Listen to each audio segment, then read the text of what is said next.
I rank where the view is nothing less than phenomenal. For how I express and project from my abdominal. The only view better, both my daddy and my mama know. No living parents, my sons give me balance. My wife is my serenity, this mic is my identity. The world is foul enough, that's why I write without obscenities. Provoking danger with broken language and spoken anguish. Begging to get hurt, why would you ask to go through changes? Yes, Lord, life's a chessboard, master the angles. Control the tempo, be the one who holds the info. Acknowledge is just as deadly as machete swings. When spoken, the truth is as potent as that Medellin. While others swear the style is free, I just let it ring. Our time is undervalued, soldiers make us better kings. My family's on my shoulder, reaching after better things. Today I take the shot, for them I'd rather set the screen. My mama told me follow my dreams. My daddy told me get it by any means. Stand tall, make him bow to a king. But I've evolved, you can see the resolve. Look in my eyes when you speaking to God. Life and for those who we caught up in using what I was called with the muse. I guess they call it proving I'm more than an artist. Penciling out my darkest while stenciling out a harvest. And storing what gets me from A to B, just like garages. Instrumental with collages. Envision what I've been drawing. Broadway to give you rhythm like the great Lena Horne. So bent on, found comfort in the storm. Find peace and on when you see them others perform. Organized chaos, outcast it like hey ya. Yo, party people in the place to be. What's good? Number one chief rock in Knicks universe, your main man, Uncle Freezy, and welcome to the premiere Knicks in the Morning Time show. Again, I am your number one chief rocker coming through to bring that talk the way that y'all like to have that talk to y'all. Salute to the chat. Good mornings on a Saturday morning. I wish I had an air horn. Well, you know what? Salute to the chat.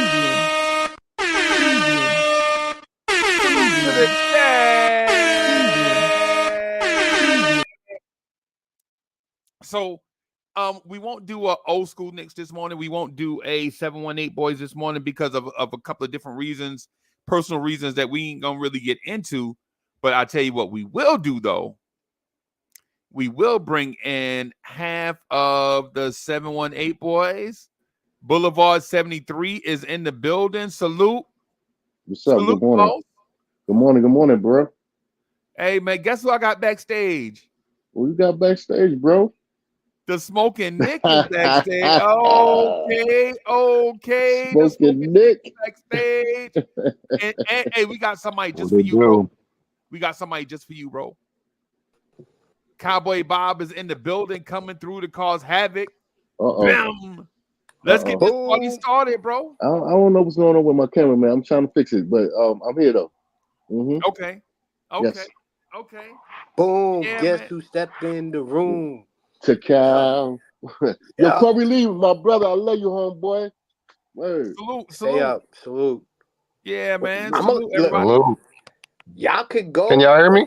Yeah. We can hear you. Yeah. I'm just gonna say this. When I go, I'm gonna go for like 20 minutes straight machine gun, just destroying every type of thing. So I'm gonna let y'all rock. Machine gun jelly? You going machine gun jelly, bro? Nah, I'm going Eminem style on Machine Gun Kelly. Like I'm going deep. Eminem. Yes, Eminem. Okay. So I got a couple of things that I wanted to talk about. Just throw out there real quick in Knicks universe to get y'all thoughts on it, and then we can add stuff in the flow of the conversation. Mm-hmm. You know what I'm saying? So one of the first things, man, that I wanted to get y'all thoughts about is, do you really believe the Knicks are championship contenders, or do you feel like you just got to support your team and just say that? Like, do you feel in your heart this time next year that the Knicks will be still celebrating the championship, or do you just feel like you got to support your team regardless of what? I'm gonna say we championship bound, because what people keep forgetting, we did so. Oh, you on record championship? You on record? We going EFC. We going EFC bound. Like, that is because last year we didn't have Randall for half the season. We didn't have OG for a full season. We didn't even have Mitchell Robinson for a full season. what they bring to the table, these close games that we've had would have been wins.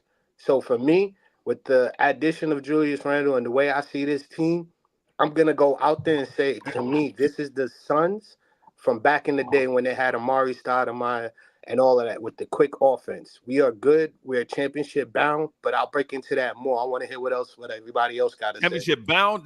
No, I'm saying so it's championship, right? Yeah, No championship. Excuses. No excuses. No excuses. Play like a champion because Randall, we got that far without Randall for half the season. Mitchell played probably 25 games, but nobody remembers how well we started off. With the young talent we have that also is available, we can grow into something to where, like I've been saying, next 2 to 3 years, we can win two championships. Maybe not back to back, but we will be there because of what we have.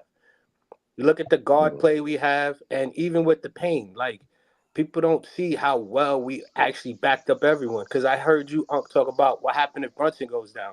All we need Cameron Payne to do is control the ball. We have Dante, we have McBride, we have other guys that are going to be more off ball. That's going to be even better for them because most of the pressure that they were receiving was when they were on ball. Look at McBride when he was bringing up the ball. The double traps that they were setting for him were the same ones they were setting for Brunson. Now, if you look at that, you have a guy like Payne who plays defense.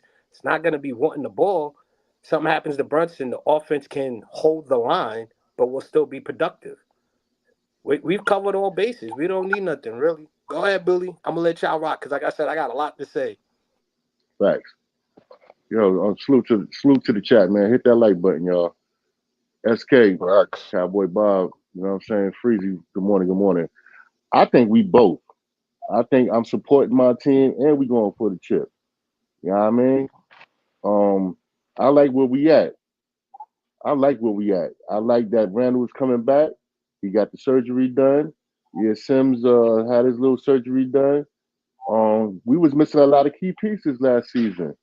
And if we had key pieces, man, we definitely gave Boston a run for their money and we would have went to the finals. But this season, I'm not making no excuses and whatnot. I think we got Bridges. I don't really like campaign like that, but it is what it is. I'm glad Precious came back, and I think our core is solid, and teams are scared of us, and we attractive at the same time. We scary attractive. We scary attractive. So if major moves is going to be being made during the course of the season, it's going to be for big players. It ain't going to pause. It's going to be for players that's going to help us out and stuff like that to get us over the hump. And I think this team is solidified. I think we're going to do it this year. For some reason, I don't know. Me and my G-Man, we talk a lot, and I think we on that road to the riches. Coogee Rap, yo, rest in peace, DJ Polo. We on the road to the riches, man, for real. Word. That's my take. But SK, Bully, I'm gonna hop on after Smoking Nick talks, but I just want to bring up that point about the trade. So go ahead, Smoking Nick. Salute to y'all, man. Salute Freezy for having us. Salute Bully for pulling me back. That's my dude. Cowboy Bob, you don't know what it is, but you'll soon learn. It's all good. But I think that we as closest as we ever been in, I wouldn't say my lifetime, in the past 20 years. We got the best roster that we could actually have to compete with anybody, and we already was competing with anybody in the NBA on a nightly basis. You know what I mean? You look at the team, we seldom got blown out. So I think people asking for more pieces and stuff like this, I think we always gotta let the ingredients cook and marinate, right? Once you put it in a pot, you don't just take it out the pot. You gotta let it sizzle. You gotta let the spices and the juices and the aroma work together. You know what I mean? Combine the blend so that they could get some type of chemistry. Because anytime you get a new person and you lose a person, the dynamic always changes. You know what I mean? And our Isaiah was definitely important, and Mikal gonna definitely be important, right? But this is all based off how Thibodeau manages everybody, because now we got a bunch of high usage players. You feel what I'm saying? And I'm not saying they can't work together because we've seen that they can. You know what I mean? But Julius got to come back. He got to come back right. You feel me? And I know people keep saying he got to take a step back, but who is he taking a step back for? Is the thoughts that I always ask? But we could get to that later, right? Mm-hmm. So, but to answer the question, do I think we are championship contenders right now? Yes, I do. I think we probably like the second or third best team in the whole NBA. You know what I mean? Mm-hmm. I agree I with that. think so. I agree. I agree with that, but with the trade applications, and how everybody's talking about we need to get rid of Randall, y'all are crazy. We had a We ain't getting guy. rid of Randall, Well, man. We well, had but a but guy. but No, Bob, I was just gonna say we had a guy last year before got hurt who was giving us 26 and 8 and like 3 or 4 they don't assists. care about they don't He care about that, also, bro. but wait, hold on. He also produced for us over the last 4 years. He's been here, They so we don't know care what we're about that, getting. Bob. It is about that because the thing No, is no, you're no. like, I didn't say it wasn't about that. I said they don't care about that. They just don't want to see Randall on the roster. but that's not smart because we missed him the last half season. The half of the season he was You being gone. logical. You talking logic, they talking emotional. It's not the same thing, fam. Okay, They in their emotions. Right? Facts. but You but gotta decide.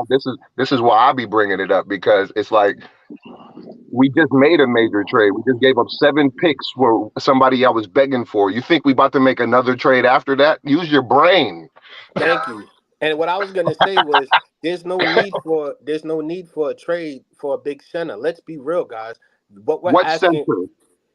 first of all, not even what center. What we're asking our center to do, we already have. Mitchell Robinson, rim protecting and rebounding. Because I don't understand how you guys don't see we have 4 guys: Brunson, Randall, 2 key ISO guys that are very dangerous that you have to worry about the double team. Two off ball Correct. guys, 2 off ball guys in Bridges and OG that are starting.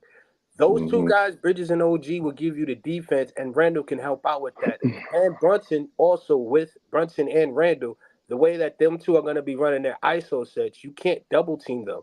So why would you get a fifth scorer in like a Vucevic or someone outside of only Kessler is the only one I agree with because he gives you the same rim protection, he's cheaper, and he's actually younger. That's the only reason why I said Kessler. But if you look at what Mitchell Robinson brings, you're saying injuries, that's with anybody. But what he brings to the table is an opportunity because last year he went down, we got small ball.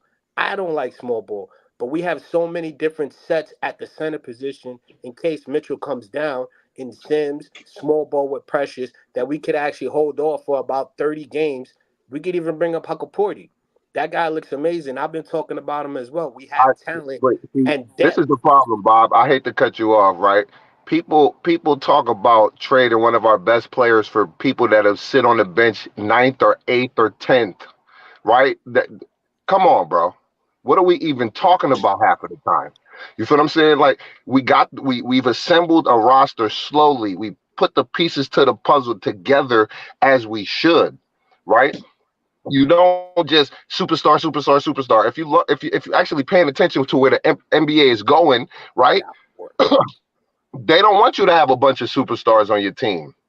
You know what I mean? The owners don't want to pay all that apron tax or whatever the case may be. See That's why what most happened of to these LA teams with the are trying to stay Clippers. out of the second apron. That's why Mm-hmm. Isaiah he did the right thing, take his money. You know what I mean? He could have took a little bit less money, and we was gonna give him some money. But at the end of the day, you got to manage your team to where, all right, we already got 2 superstars on the team, right? We got 2 All NBA players. Those are our 2 superstars. We already established our superstar.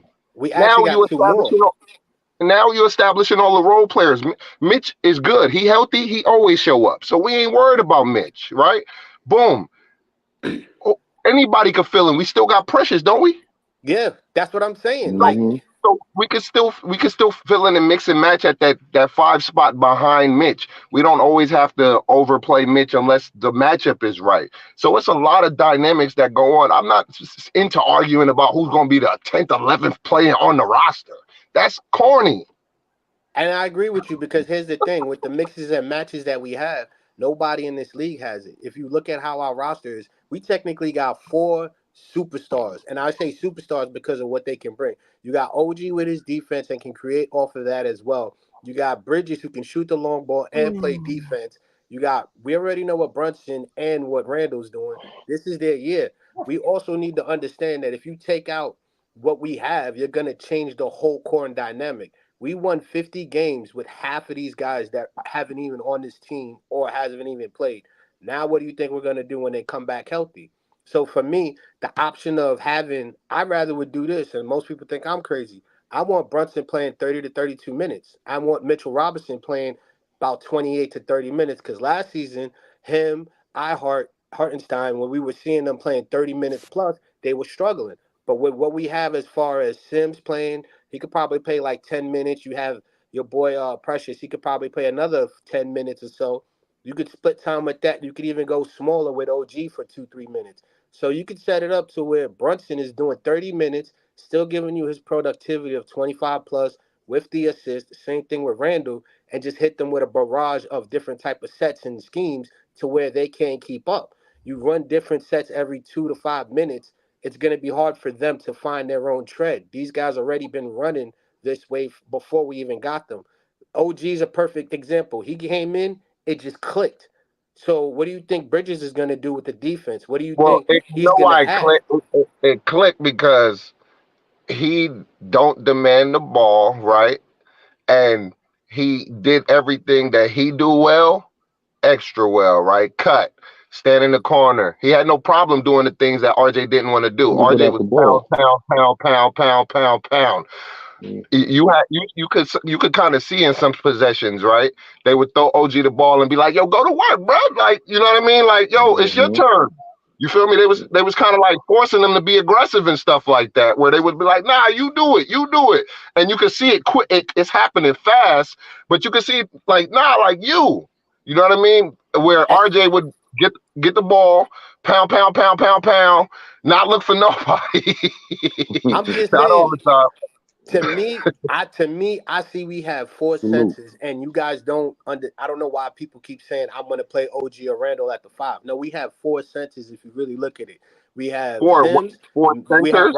Who Robinson. said that? Who said No, that? I'm telling you, we have that. I'm about to tell you real quick. We have Mitchell Robinson, Sims. We also have Precious Achua and Hakaporti. Those four guys you can rotate at the center position, and Haku we're not Porty's even not gonna paying play. them Haku 30 Porty million. not playing ever. So you Who? could eliminate him from the conversation. Hakaporti? Right.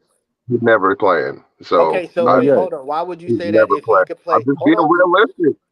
I'm gonna He gonna explain to only you. he Let's gonna add only play. context. He gonna only play. No, it's not bad context. You said a lot, and I've been paying attention. Right. I'm just saying. You said three out of those four are gonna play because other people will be filling in. You know, Randall they're gonna play small ball sometimes. So and they was testing it out this year with him at the five. So and he was holding it down. We was not always getting the rebound, but you know Randall is a rebounder and he's strong. So, but other than that, I don't think Hakaporti gonna be playing like that. We'll play probably 12 games.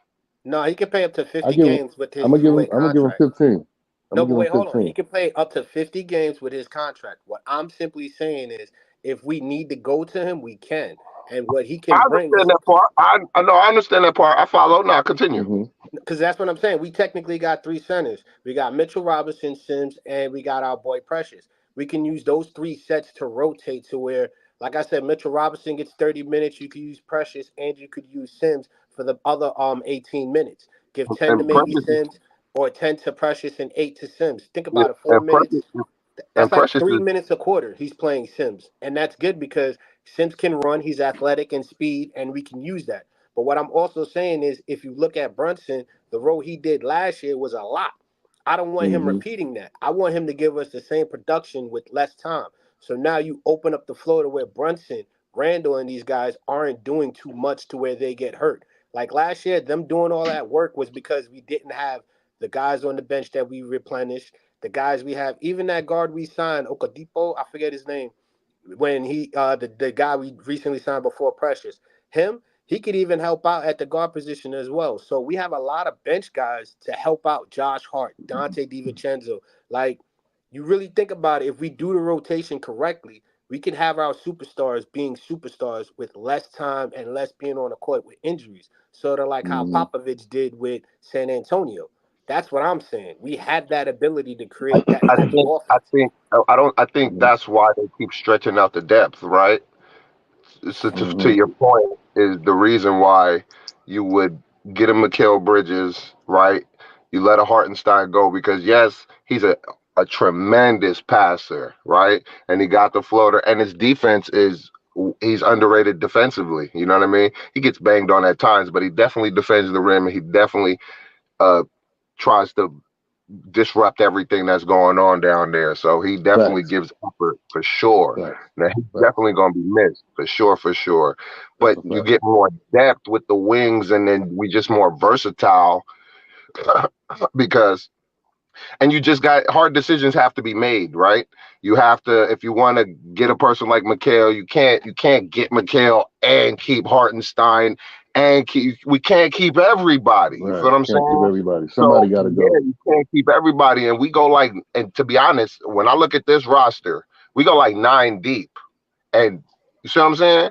Like That's I was mad we got rid of Bogdan and not Burks. I like Bogey, I ain't man. gonna lie, I was I like, like bruh, Bogey. I because like Bog him, man. before Batum rolled up on Bogdan, he was starting to get hot.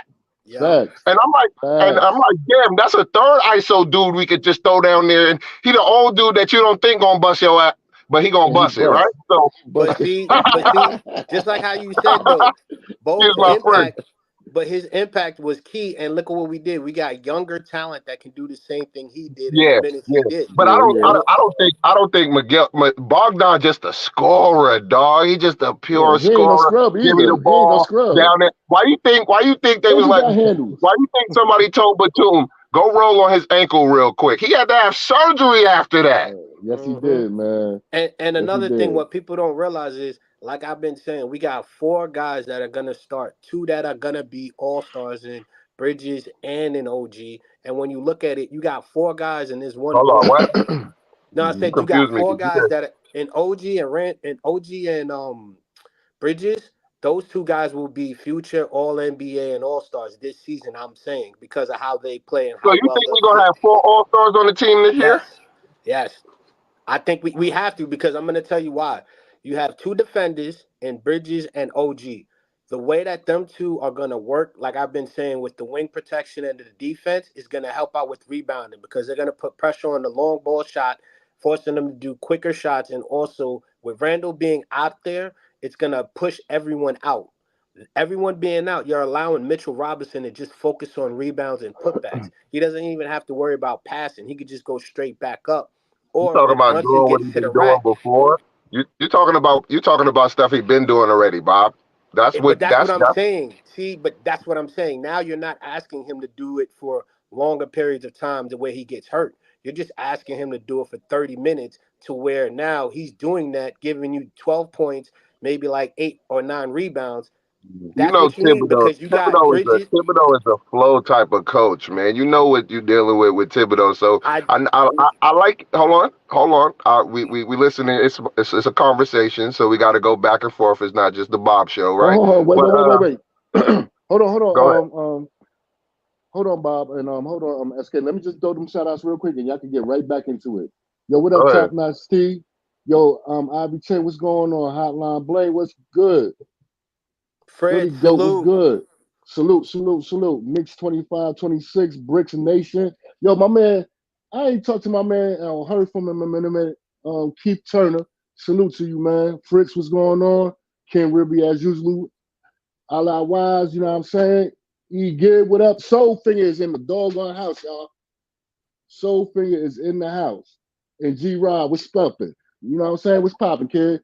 All right, now y'all get back into the fray, man. Let's go. Go Go ahead, Smoke. Yeah, Cowboys.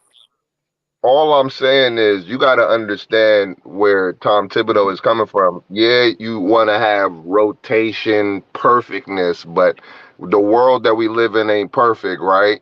A person might break up with their girlfriend, their baby could be sick, their Mm-hmm. moms or their auntie could be dying. Anything can affect how this is not and realistically, life is not a video game, right? Even though some people think it is, whatever the case may be.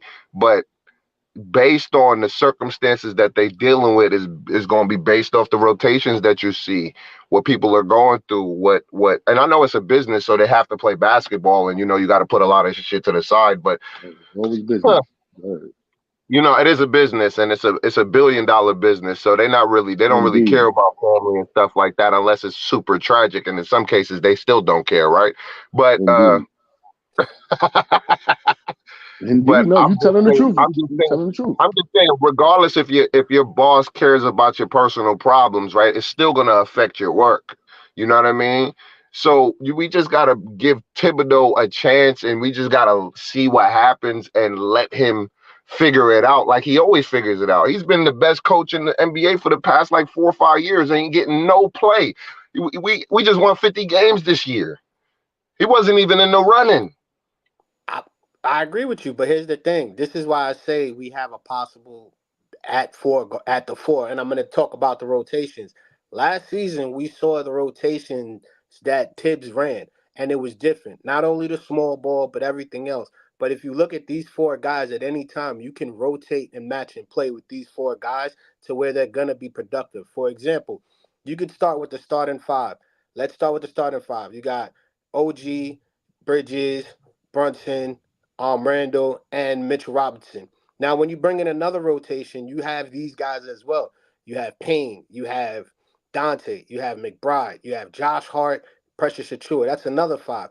You can mix and match the original five with those fives as well, and you still got guys coming off the bench. The reason why I say we have four All Stars, not saying all four of them are going to make it, but to me they will, is because of the rotations that we've seen Tibbs make with just the small ball and his additions when we were in pinches. Those adjustments he made were greatly last year. We won 50 games without two of our All Stars, and he did most of his coaching through his junior coaches. He allowed them to coach and adapted and learned and changed his style. So when you look at it now, that change that he learned last year, he added depth this year. You don't think that he's going to make the proper changes like he did last year with better Let me players? ask you. I think Mikal Bridges should be our sixth man and come off the bench. Why do you say that? I think it's too Yeah, many that's a people good that one. need That's the. a good. That's a good question. Wow. Yeah. I think it's too many people that need the ball on the floor at the same time, right? One ball. Even One ball. Okay. you gotta let me finish, Bob, before I No, no, get that it. was me. That was me. That's me. That's me. Nah, it's Bully. not. It's all good. But I think that I don't. He's not a Mono Ginobili, but like a Mono Ginobili situation. You feel me? He could run the second unit with Josh Hart, and Dante could still start, so he space out the floor because we always gonna need that spacing. And not to say Mikal can't space out the floor, but he don't shoot like Dante. You feel what I'm saying? So, and they both play defense, so it's not like Dante's not going to give you that defensive effort and stuff that you need. So I just think it would be better if we didn't. And I get the wing stuff that people are saying because they want the defense, but you got to is Mikal a great passer besides just being a 3-and-D guy? Like it's a lot of things because Dante could pass, and there's a lot of different things and like he said, lineups that you could play with and see. Is what I'm basically saying. I see your point, but the reason why I want Bridges out there is because last year I've noticed something. We were weak on defense due to height. So for me, starting with Bridges in the starting lineup would help us at least see how well Mitchell's going to hold up and how well these injuries are because of his height and his defense. And it takes less pressure off of Dante. Plus, if you have a guy like Dante coming off the bench giving you 16 plus points with his defense, it helps out McBride and it also helps out Payne. The reason why I'm Mm, against Bridges not being in the starting role is because we already seen what Dante is coming off the bench and Okay. how good of he is as a starter. We can set up a scheme to where Dante Okay. is basically the sixth man coming off the bench, and I'd rather have Dante doing it because Bridges has more to lose than Dante. See what I'm saying? I prefer to have someone I know in that six-man rotation than Bridges. Bridges is a good player, but if he gets into that sixth role and starts struggling because him and Josh Hart are forced now to do more rebounding than defense because that second team is weak because we're expecting him to score more and he's going to have to be more down low as opposed to playing defense. It hurts us. So for me, Bridges and OG with Mitchell Robinson, those are three guys right there that are not But going to ask hold for on. the But if ball. you just said, hold on, I gotta because if you said he's a potential All Star, if he coming in a six man, that means he's playing against the second strings, right? Shouldn't he produce more in theory? It's not right? that. It's the Which, okay. hold on, Go ahead. hold on, hold on. Which ultimately would help him become an all-star, right? You can respond now, Bob. My fault. You're right, but the thing is like I said, the main purpose that I was noticing with Dante starting is his defense is needed a lot more because Brunson's defense isn't on that level. With a guy So like you should have said Bridges, you didn't say that. You said they were vertically challenged, so that's why you noticed that the defense was lacking. But that's not Dante's fault. That's really Brunson's fault. But you're trying to include Dante in it. no. I'm saying because Dante's going to be doing more work on defense if he was to start. I'd rather have his Mm. defense come off the bench because So why I don't mean you say McBride. Brunson is not a great defender, even though he's a great team defender. So it puts more effort. Well, you just said that, but it took you a long time to say it, though, is what I'm saying. I thank you. You know what it is? You're right. I'm thinking emotionally, but what I'm simply saying is, I want the defense of Bridges to help out Brunson to where, think about it. On the wings, you got left side, you got OG. Right side, you got Bridges. Now you have I a see guy it. like Brunson who could come around and sneak picks, who can do like a Jose Alvarado. That's what Yeah, I'm and they saying. help, Because now and they his both help, defense can and they hoop. both help Randall too, and they both help Yep. Randall. That's going to give you spurts of defense too. So because our superstars are not the greatest defenders, but they great ISO scorers and team players. So you need those wings to help them defensively when they may miss an assignment or something like that. So I could see why you want OG with next to Mikhail and then Mitch in the back. You know what I mean? Because they safeguard in everything. You know what I mean? And they're not asking for the ball. Because remember, OG's good off ball. Mitchell Robinson, we know he's stone hands, so we expect him to go back up. And Bridges can give you 20 without the ball, with or without the ball, all off ball. So now you get those three guys that just focus on defense. You have Brunson and Randall. Those are your two ISO guys. That's why I said it helps us out. You have two key ISO guys that can pass, and Brunson and Randall, when they do their trapping and he's down low, you know Bridges is going to cut. You know Bridges is going to cut from the left side, and on the back end, you're going to see OG for the layup, or you're going to see Mitchell Robinson pulling out to give them. That's what we need because you're right. We only have one ball, but if we have those three defenders protecting the defense, we can allow our two ISOs to explode. That's what I'm talking about. I want Dante to be in the starting rotation because he earned the spot. But his value to me, because of Bridges' defense and can help out, would be more efficient off the bench to where I know he can give us 20. He can give us the defense. He's the type of person that can lead the second team, I think, better than Bridges. That's what I was just saying, Smoking Nick. So for me, it's like starting five, you only have three guys that are going to be maxed out on defense. Now off the bench, you got Dante DiVincenzo who could give you 16. McBride stepped up with his 3 pointers, and he could also give you 14 points.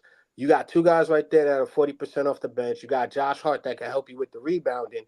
Then you also even got Sims, who we're trying to incorporate offensively as well. Those four guys working together would be perfect. And then you have a guy like Payne who can control it all with the height and his defense.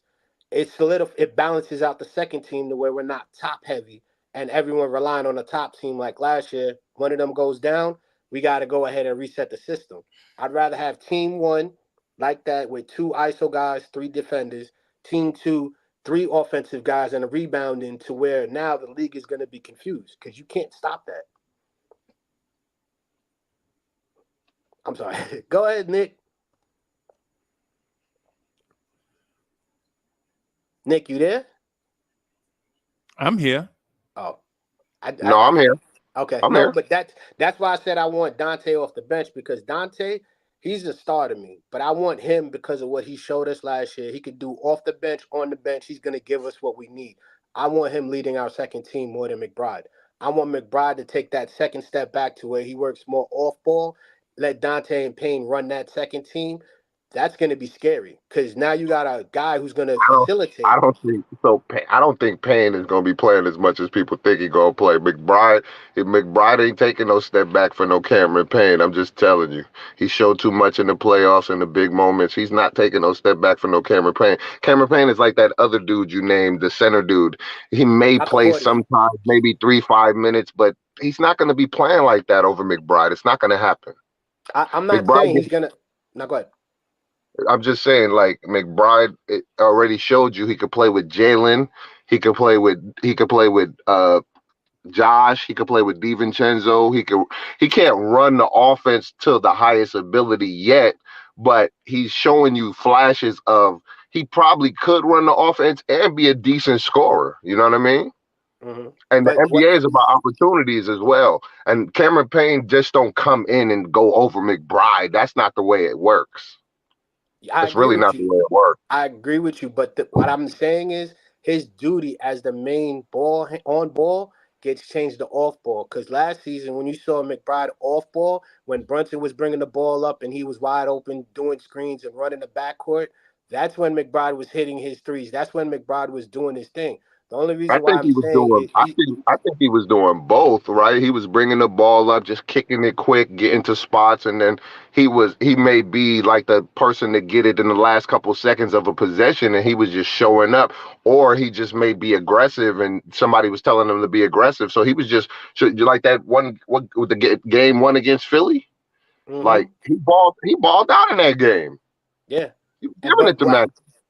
I agree with you, but what I'm saying about it is I want him to be more off ball because that's where he has been the most productive. Think about it. If Cameron Payne brings the ball up to the half court, now you got McBride off of screens, open shots, and quicker to the basket.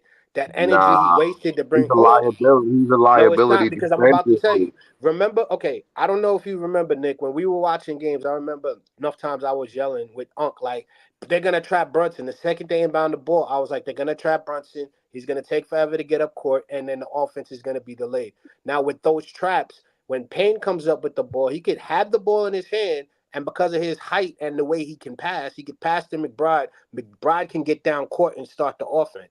That's what I mean by him being more off ball. He's a secondary option. He's more dangerous as a secondary option because he technically is the first option on the second team. I hope you understand what I'm trying to say. It's I like understand. it's like okay, Just okay, this understanding and agreeing is two different things, right? I okay. follow. Because no, no, don't get Yeah, me wrong. yeah, McBride is no, for dangerous sure. on ball. Yeah, I agree with you. He's dangerous on ball. understanding and agreement. It's two different things. I'm not saying that I'm disagreeing with you just to disagree with you. I'm saying that if you just talked about you want DiVincenzo on the as a six man, right? Then we got McBride.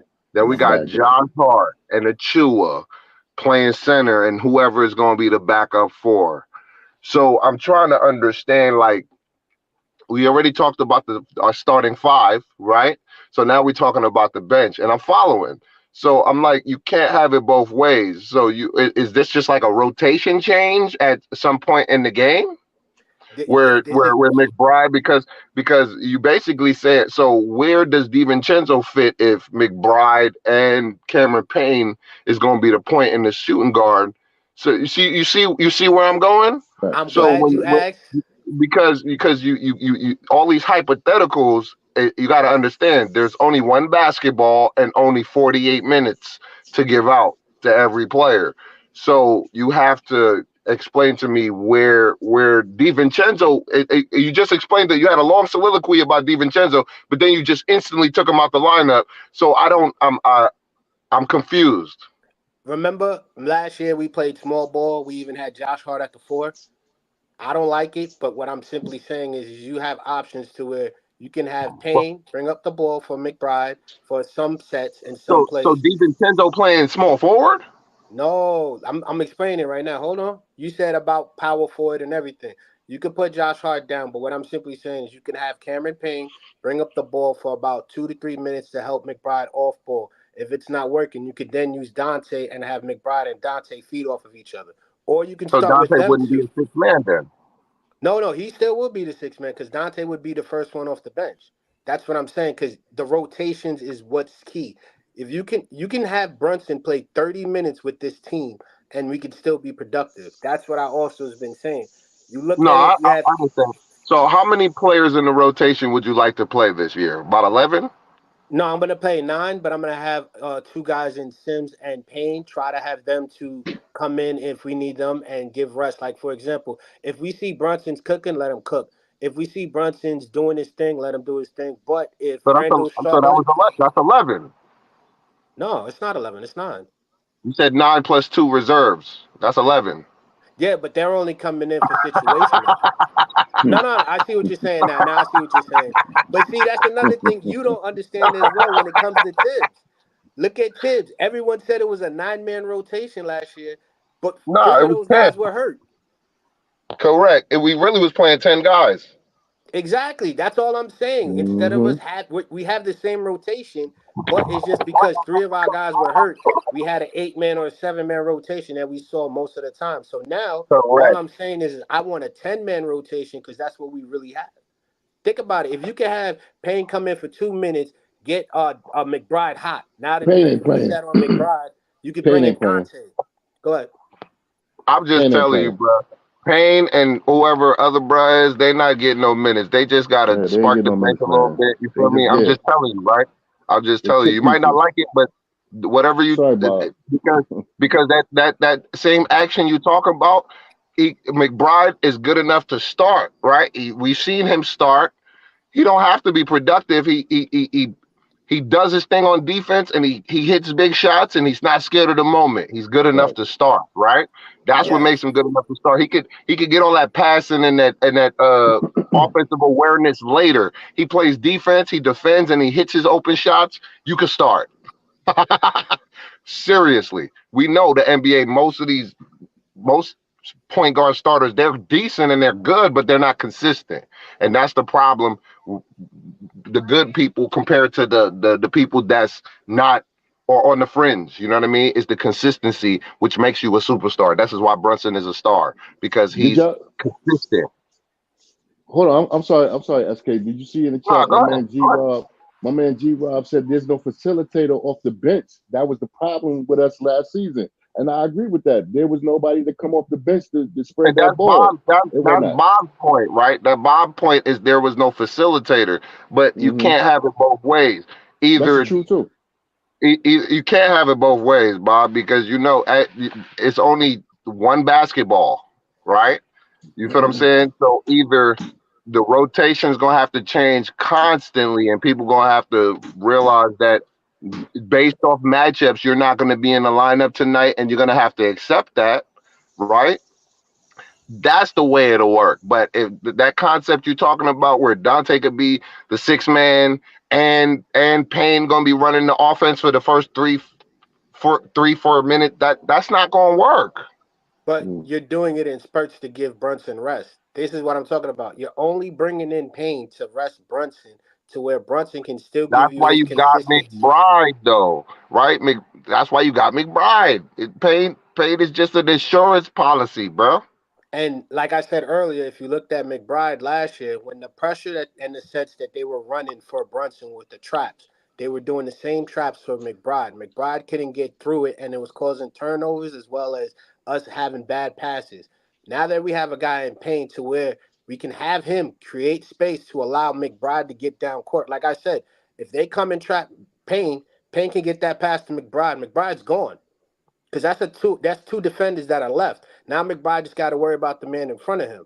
That's creating opportunities. You run that set for 2-3 minutes. You see the defense is playing strong. After 2 or 3 plays, they're gonna have to start going after McBride.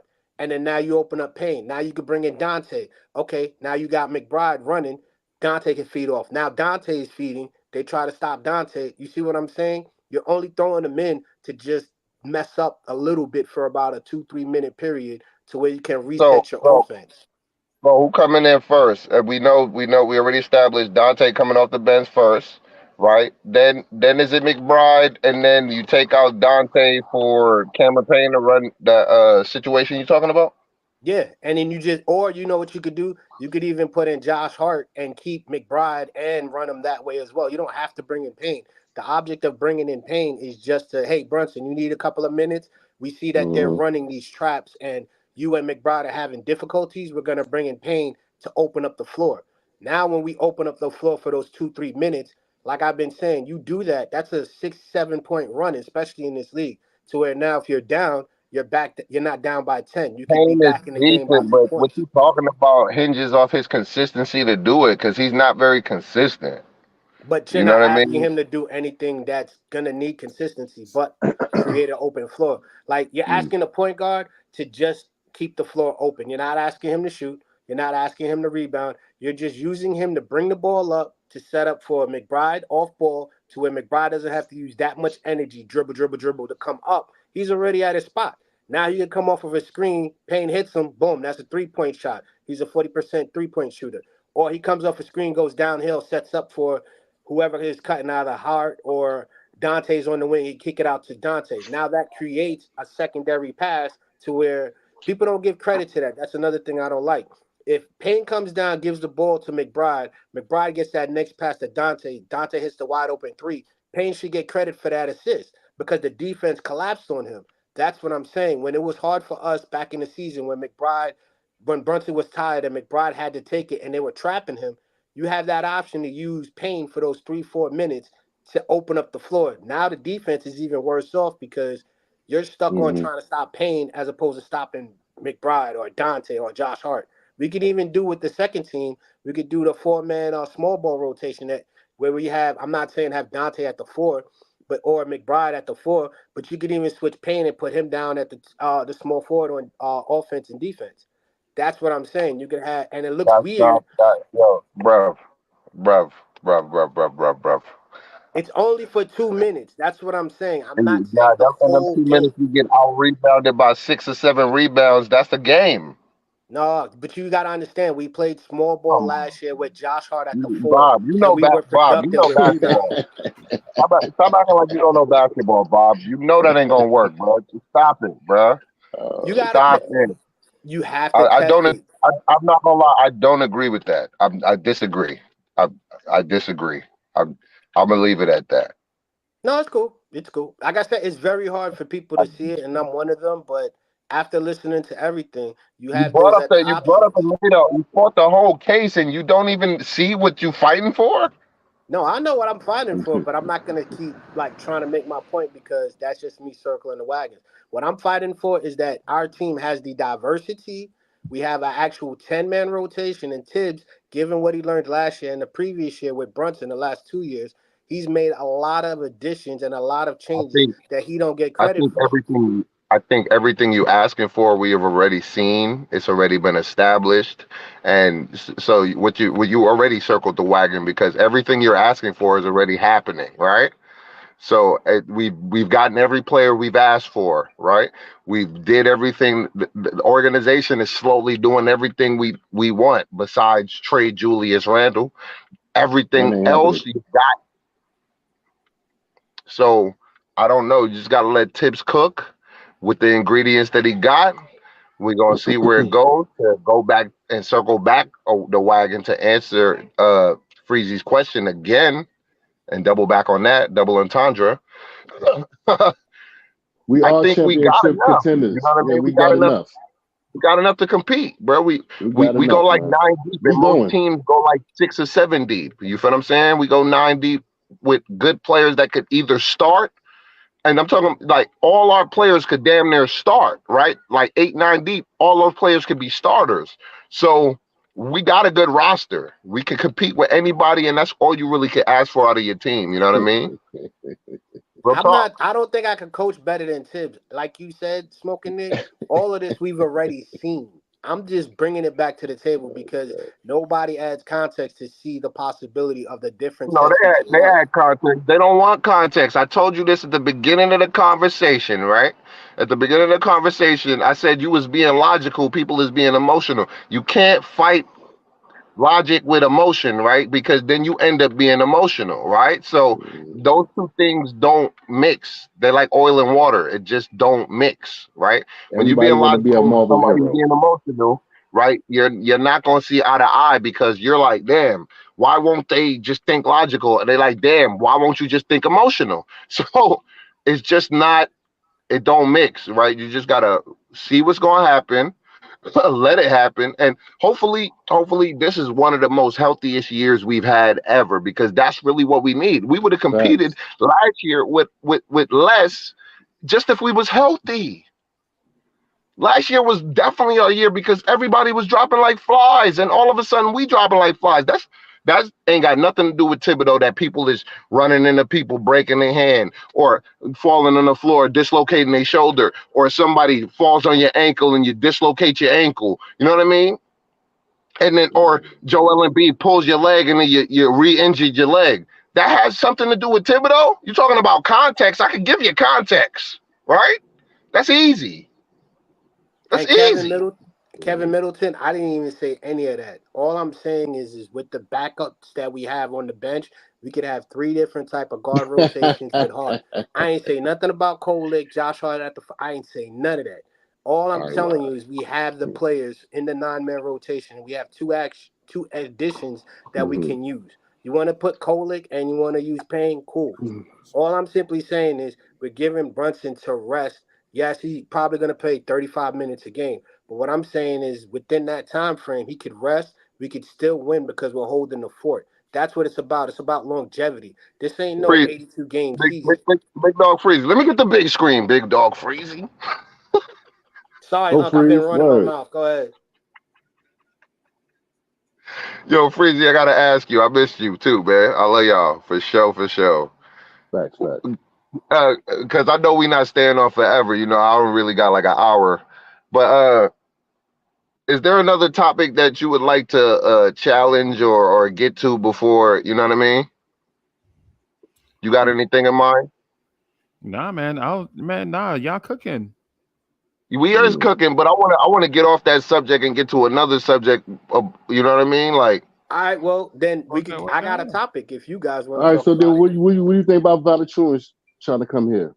I don't want him. I Who? don't like it. Speak on it. Who? Valanciunas. Who? No. Valanciunas. Valentine. Wait. You Yeah, said yeah, yeah. Wait. You Say said that again. Wait a minute. You said Valanciunas trying to come here, or the Knicks trying to get Valanciunas? Well, a word in the street, word on the ground is that he's trying to force his way from out of Washington D.C. and get up here. So okay, so those like 4 different things, right? So is Facts. Valanciunas just trying to get out of Washington? That's a I separate don't thing. think he's gonna make it. I don't think he's Yeah, gonna make it. but that's not what. Okay, whatever. Okay, go ahead, No, bro. no, no. Go We ahead. don't No, want go, him. Nah, We go go ahead, don't. big ahead. Hey, dog. where you at? I ain't got nothing on that, bro. Y'all go ahead.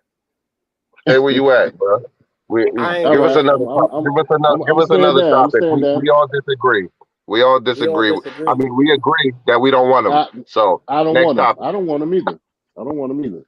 And the thing is, what most people don't realize is, let's talk about the trade Randall talks because I've been hearing that too.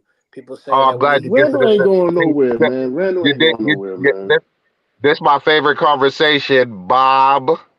By far, that's his big favorite. Why do you want to get Me, rid of Randall then? oh man, Who? You want to who? get rid of him or you for him? First of all, I'm Randall's number one fan club. I Yeah. don't even Okay. own his Twitter, and we already know.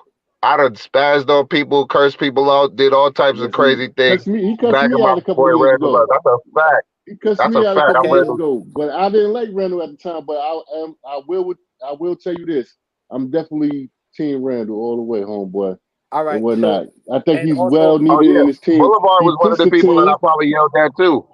Yeah, you Boulevard was yelled one at of the me, and people I probably me yelled and you at. had a cussing match. We had a cussing match not too long ago. Too long ago, and but whatnot. Bully, A couple of years ago. I was gonna ask you something What because up? I remember earlier you said about midseason we might get a trade. Why would you feel that we would need to trade it midseason? I think. All right, that's a great question. That's a great question. I think like if um, I don't want nothing to happen to this team. I want us to stay very, very, very healthy and stuff like that. But a mid-season trade, meaning Sims, meaning Jeffries, meaning maybe Deuce to get something intangible. I don't know who that would be, but I'm just saying, like we looking, like I said, we looking terrifyingly sexy to other players. We are a terrifying team, as in how you and SK was just going at it about what we need and what we doing and the lineups and stuff like that. But people are actually starting to put their eyes on New York Knicks, on the New York Knicks. And if we don't happen if things don't happen what we happened last season and we have to make a big trade that's going to be a significant to the team, then it might be a mid-season trade somewhere. I feel that. And I always said when I first got on Freezy's show, I always said that Sims and Deuce is going to be the last two standing out of that core. But now I don't know how Sims is doing during off season, how his players, how he working out, how he's making himself a better athlete, a better basketball player. But there's rumblings in the air. If he ain't getting right, he got to get right and get the hell out. It wasn't that. So I'm saying the midseason team trade might include a couple of cats. So I'm gonna that's where have I'm to going at it with it. I'm gonna have to disagree with you because last year we made those trades out of necessity and upgrade. This year, everybody already knows what we have, and a lot of people are gonna ask for way more than what we can give them without hurting our team. So a mid-season trade would lock the Knicks in with whoever signed for a longer period of time, and if it doesn't work, we may be actually not able to win I'm the just saying, so championship. if something significant happened, that's what I'm saying. If So something we significant it's happened, already where we start happened. falling off like flies, then See, we're gonna no, have to it's make a already significant trade. the Free But to smoke and significance. they got it. The significance has already happened, bro. People don't follow. See, they think they know basketball, but they don't know basketball, right? The significance has already happened. We stole. I want to curse so bad. I'm sorry, Freezy. Bridges, yeah, I'm sorry, yeah. Freezy. Bridges was I'm the most biting. we played I'm for. biting. But Out of all players we we got, already Bridges is the bagged the most. point guard of the future. Y'all beg for the point guard. We got the point guard of the future, right? Y'all beg for the wings. We got OG Anunoby, right? Y'all beg for another wing. We got Mikal Bridges. What more do you want, bruh? When do we just be satisfied with what we have and then And you know, fight the fight? SK, we Fight the talked about fight. that earlier. Yeah, we Fight gonna the fight the fight. fight. But all I'm saying is, there's always an option. There's always an option, bruh. And Not whatnot. at We this fought the point. fuck. We've already Hold on, exhausted all our whoa, whoa, options. whoa, We can whoa, get whoa. seven draft We picks to get a double to have a two-wing system like Boston, right? We not only are we doing what we doing, we matching other people's energies, and people still want more. What more do you want, bruh? I don't Are you want no not more. I entertained? think. Hold on, B. I think that we are good where we at, but we also got to keep our eyes on the prize and to have an open door just in case if we start falling off like flies like we did last season, bruh. It But whatnot. You know what I'm saying? So we And need to then you make got to look we at. You need got to to make start. a trade because Hold on, bro. You got to start I'm looking at asking them low. questions. You got to start looking at them low tier players in our options as we got draft picks and shit. I mean, my bad, freeze. Oh, we got draft picks and Nah, stuff. yeah, I know we don't have. don't worry about it. We just don't like fans and people watching the channel, bro. You know what I'm saying? Nah, you can cuss all you want, bro. We just don't like to have people No, watching the I channel. didn't. No, that's my fault, Of man. course That's we my do. fault. Of course we do. Of course we love it, man. Yo, I apologize to y'all out there for sure. But you know, we got things that's going on. We always got to keep. This is a team and a business and whatnot. But we trying to be athletic and winning the championship. And if we start going down like we did last year, and I'm not saying that we trying to stack the table because I really think our table is stacked. Really, I really think our table is stacked. But if we start losing cats, we got to start thinking about options. That's all I'm saying. That's why I was but saying about the mid tier trade. That's all I'm but saying. when you do that, it's first of all OG. This is the karma that I'm not liking right now because there's only been two mid-season trades. Well, you could say three that actually helped us out. Started with Josh Hart, started with the OG, and then you leave and look at OG and Precious with and also Bogues from Detroit. Those three No, were don't forget good. the Derrick Rose. Don't forget the Derrick Rose one. My apologies about that, Derek Exactly. Rose as Come well. on, man. But if you look at everything, though, those trades were out of necessity. And the Knicks, when they traded RJ and quickly, they moved off of their future for a guy that's proven now. There aren't players that can fit with us mid-season that can do that now because, like I said before, one, they are on notice like, whoa, the Knicks are going to be making trades.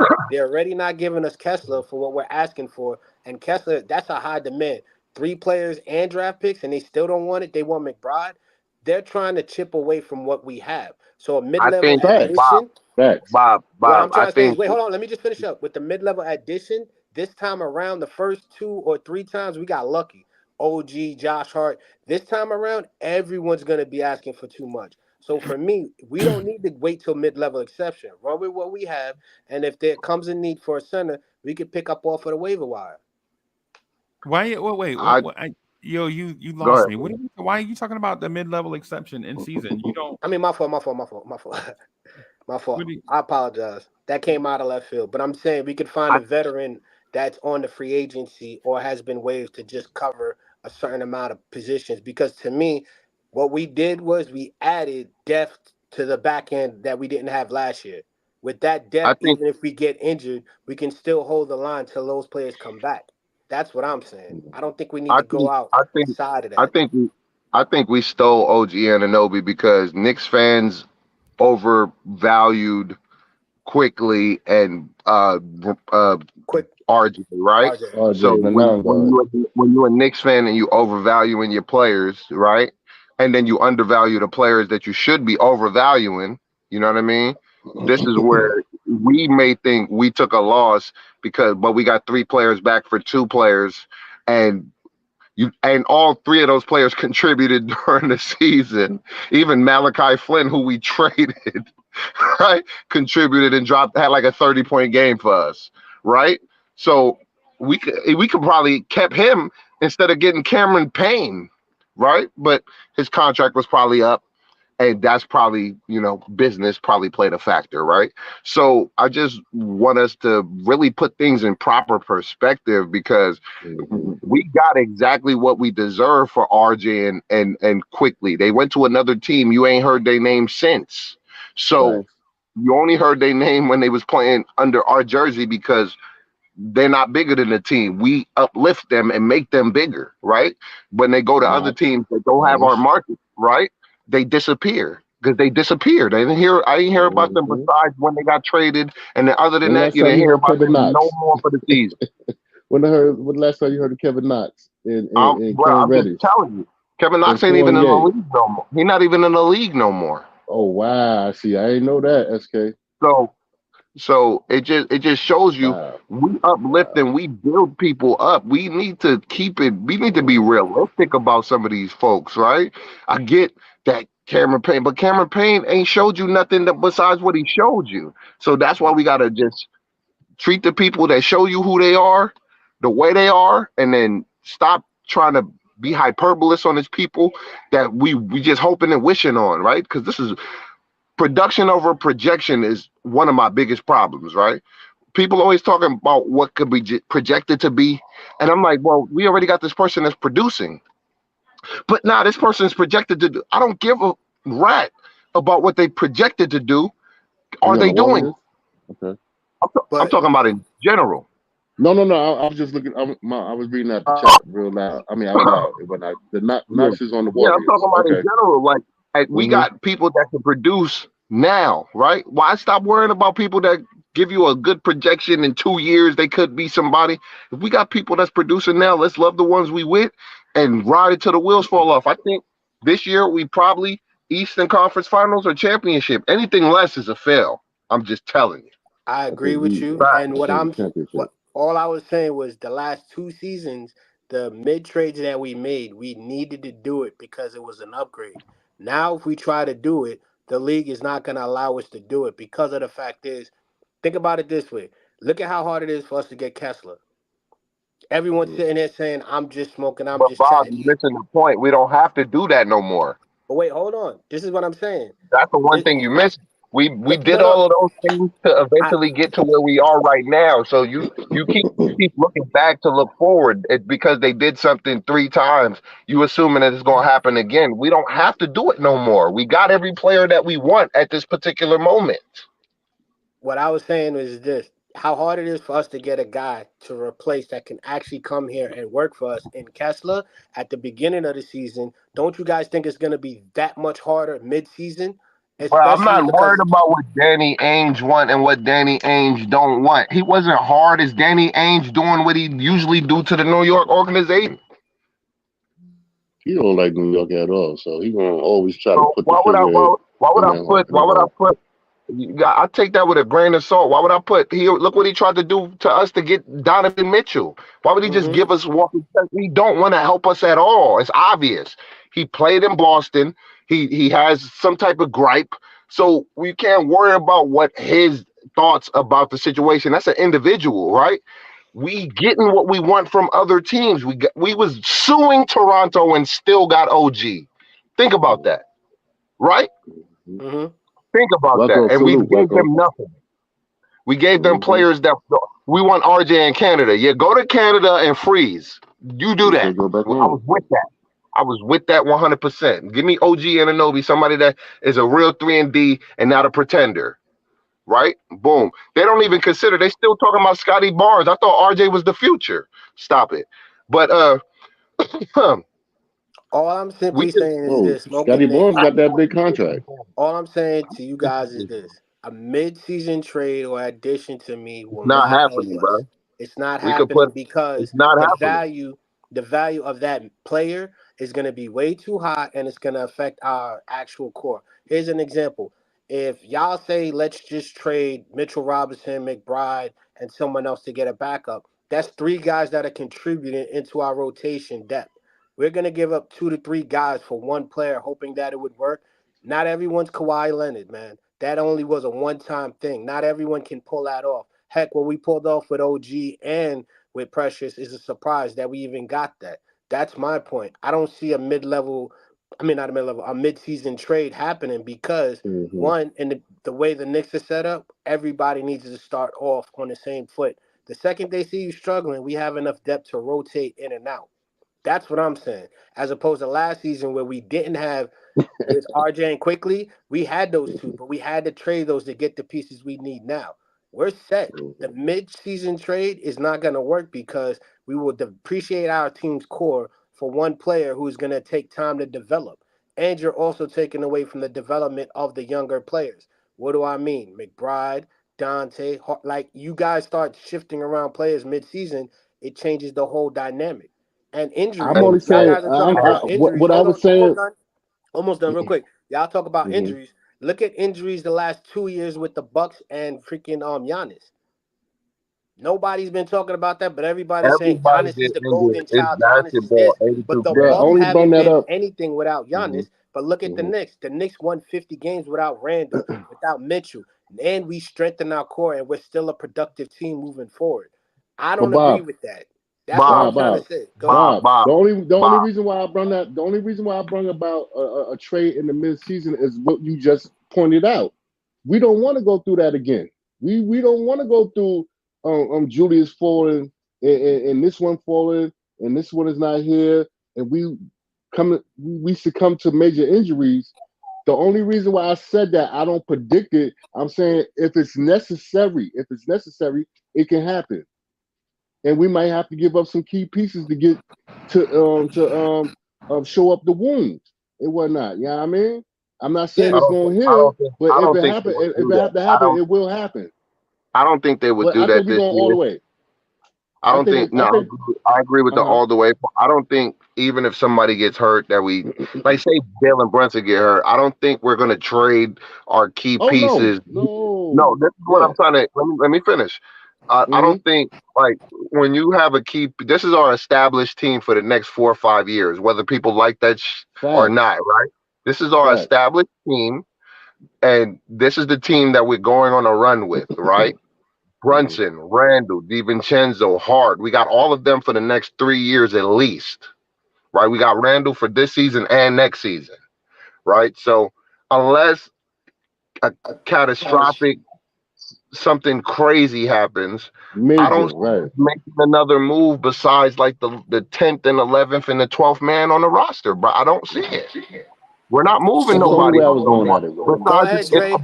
Salute. besides the contract dispute. Salute TSK. Salute Bully. What up? Salute Bob. Oh, Salute to the what's chat. popping, dog? What's popping, big dog? I'm chilling, man. What's I'm up, Duke? excited for the season. I'm excited for the season, man. And real quick, player Yeah. development happened last year as well because the player that was developed last year was McBride. I mean, and Brunson. I mean, Player McBride and Brunson. development happen every year. That's why we got to trade the players that we traded for the people that we Somebody got. got an echo. It's been happening. It's not just happening 1 year. Bob, you got to Might have see been the me. whole picture, not just half the picture, Bobby. Somebody got a crazy echo back there. My bad. No, I know, but this That is was me. what That was people me. are My fault. saying. They're saying, "Oh, player development. Yes, You need sir. to talk about that." I'm saying last year we saw Dante develop from coming off the bench to being a starter.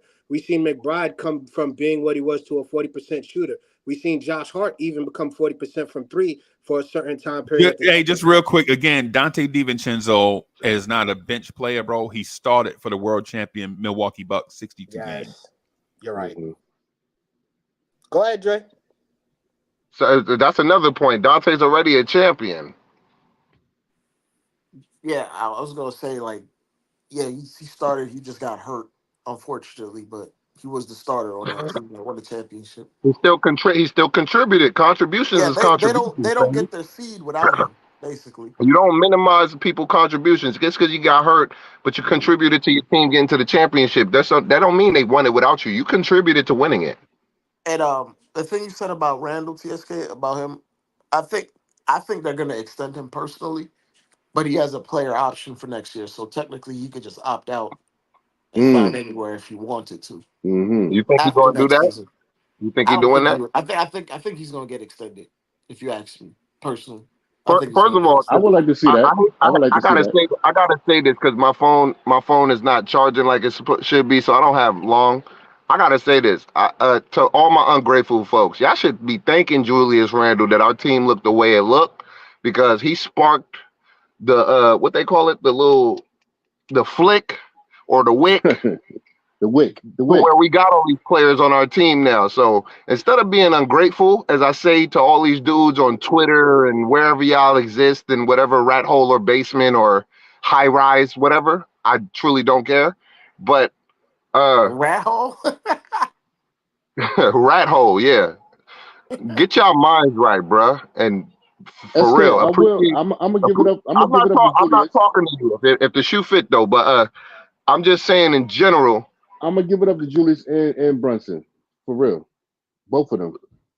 Both of them sparked Appreciate that the light. ones that got your team looking extra exotic right now, because now we 9 deep when we was only 1 deep just 3 years ago, right? So let's let's keep that real. You know what I mean?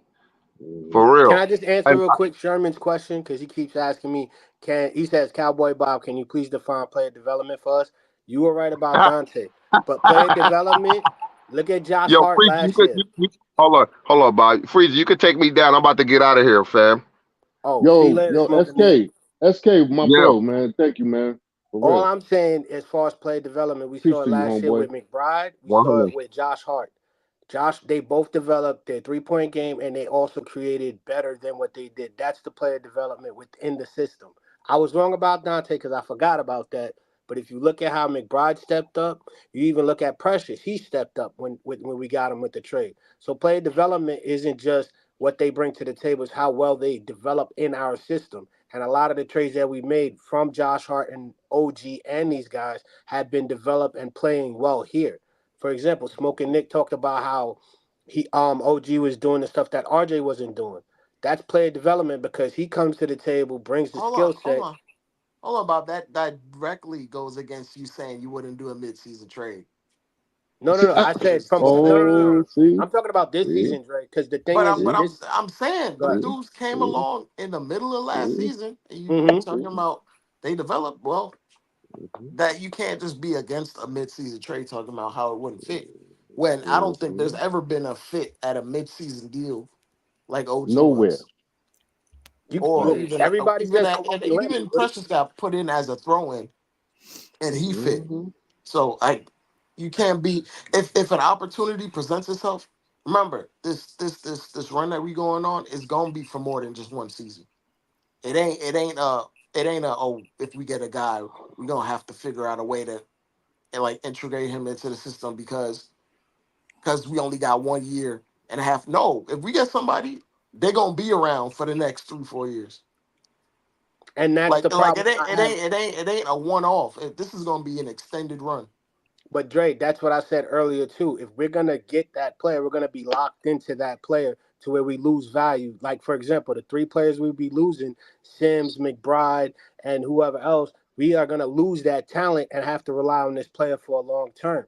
That's why I said I agree with Kessler being here because he gives you the same rim protection as Mitchell Robinson, and he's also younger with a cheaper contract. That's the only reason why I brought up Kessler. But when it comes to development for me, Dre, you brought up a good point. Maybe I'm looking at it wrong, but I still feel that Josh Hart developed last year, playing more minutes, becoming a 3% threat, even though it's 40%. He's shooting 2 for 5, or he's shooting low numbers. Same thing with McBride. McBride stepped in and actually showed that he can develop his shot on and off ball. That's development I'm talking about. We have If we, guys who need a little bit more time so then we can be more consistent with their development in I Josh think Hart and McBride. I think Josh Hart was just given more leash. But do you? He didn't do anything different than what he normally does. For us, Mhm. at least, he was just given more opportunity. Whereas you could say Deuce McBride definitely showed more growth in terms of he was creating for himself from the 3 point line. He was creating for himself, attacking the rim. He was creating for himself in the mid range, which was like all three things that we didn't get really a chance to see the first 2 years that he was here.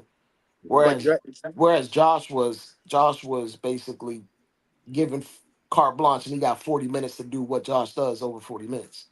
he Like was consistent and he actually developed because you just That can't helped our go. team, You man. can't just go into a 40-minute stint and he not didn't Right. develop develop, some he type just of got game. more play. Like when we say We got develop, more playing you time. gotta talk about like something new he brought to the table. Josh was His just three being point Josh. shot, his 3 point shot, and But his also, 3 point shot was terrible in the regular season. but Like when it he, was better last year. yeah, that's what He I'm was saying. killing When them he got threes the in the more playoffs. minutes, when he got the Yeah, more yeah. minutes, his 3 point shot went up. When he got the more minutes, he was He was playing killing it in the defense. playoffs. He That's was a playing fact. Well, his defense three against point guys went up. outside of his position. Even though he His was three getting point went burnt, up. Hold on, Bob. I was gonna say go his ahead. 3 point shot went up because he actually decided to use his shooting coach in the Yes, sir. postseason when he didn't Yes, use sir. it in the entire regular season. Yes, sir. Yes, sir. That's why his shot was off. But if we're talking about what Josh And it was does, very well needed as we. Josh has been known as a one of the best rebounders, period, pound for pound in Mhm, the NBA, which he mhm, was. He's been a transition player at other stops, which he was. He's been a tertiary mhm. playmaker on other spots, which he was here. The only difference is he had more burn Hey than he yo, had in other hey places. yo, Dre, you remember? I don't know if you remember this, but Yeah, this was a couple of years ago. I'm gonna say like when we first got Josh Hart.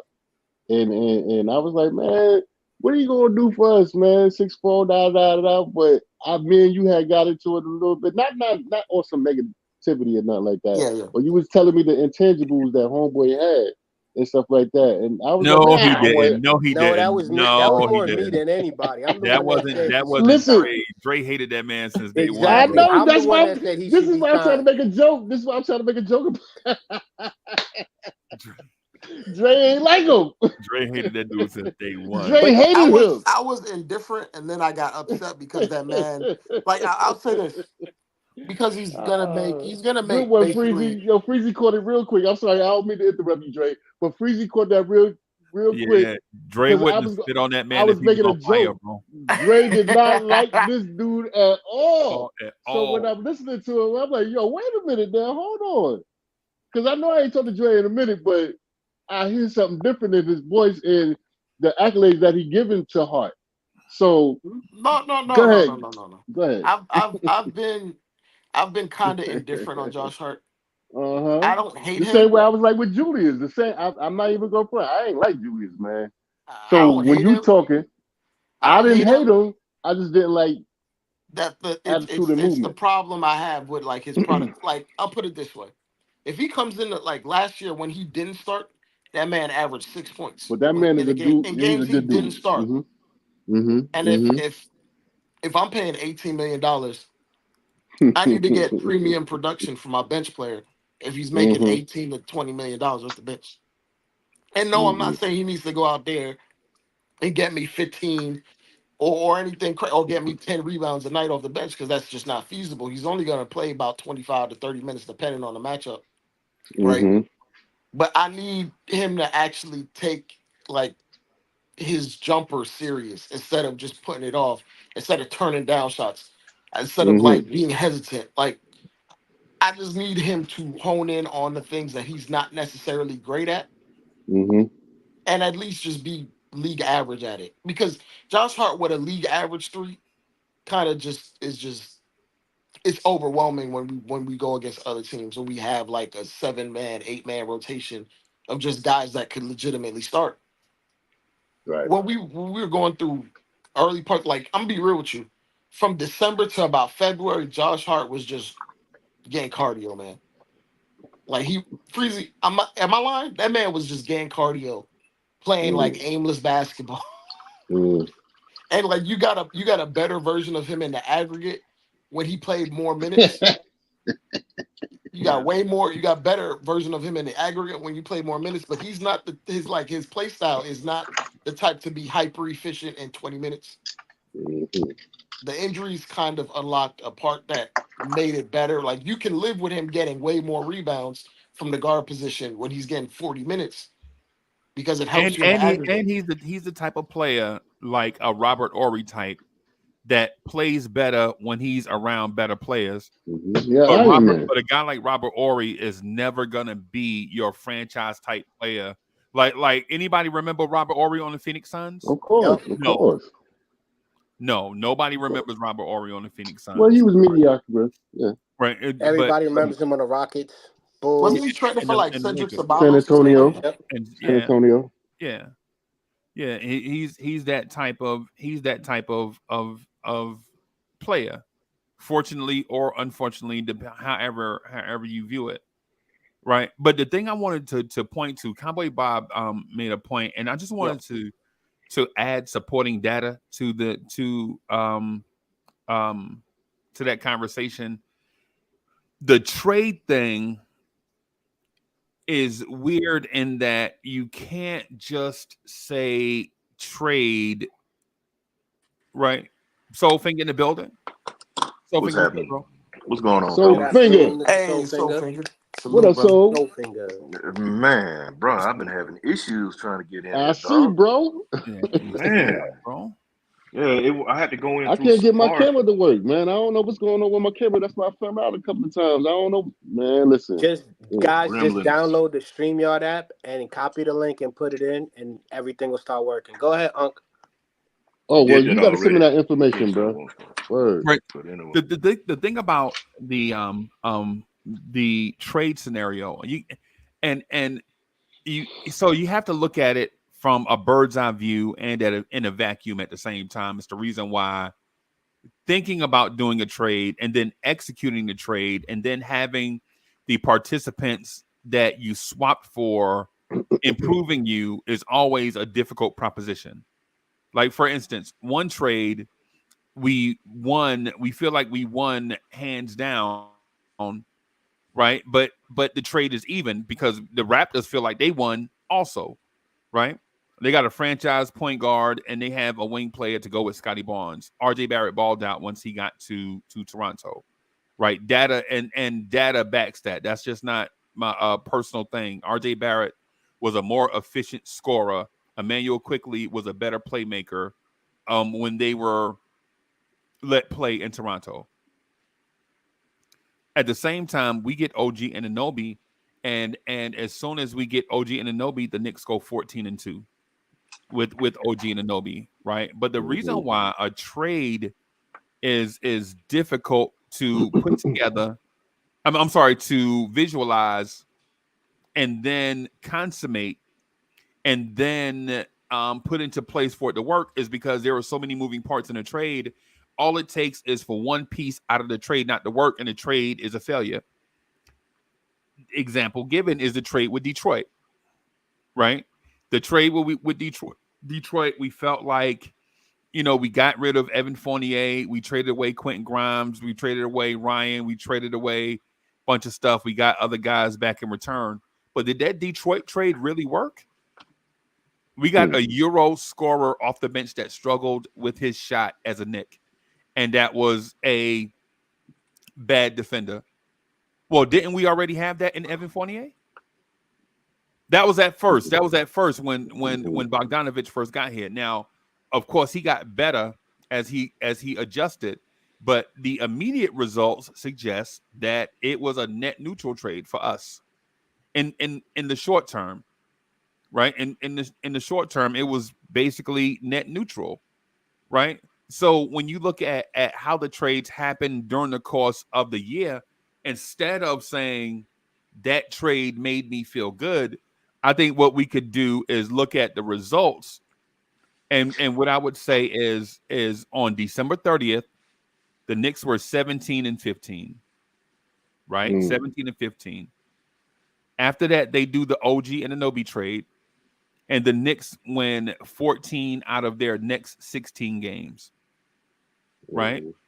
Then what happens is Julius Randle gets hurt and OG and Anunoby gets hurt at the end of January, right? At the end of January, they get hurt, right? And we pull off a trade for Bogey, Burks, and whatever, get rid of some guys. Well, in February, we go 4-8, right? So there's a direct correlation. One trade worked, and then participants are taken off the floor. Then the Knicks suffer, right? But then at the same time, and I just wanted to point this out too. The Knicks were 11. I think the Knicks were 11 and I think the Knicks were 12-7 when Mitchell Robinson got hurt, right? They were 12-7 when Mitchell Robinson got hurt. And then they struggled in December to replace a injury to a starter. They make the trade. The team gets hot. Injuries to another starter, to two other starters happen. The Knicks go 4-8, right?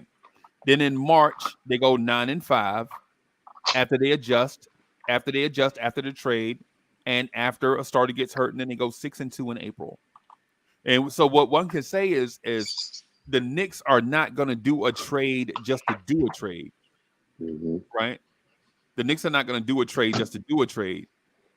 But at the same time, you have to kind of keep your eye out on the open market for some type of improvement for an area that's deficient. That's all I'm saying right there, Freeze. I'm sorry, go ahead, bro. In the grand scheme of things, though, if your five starters, whoever they are balling, you don't rock the boat for a player. Thank you, Unc.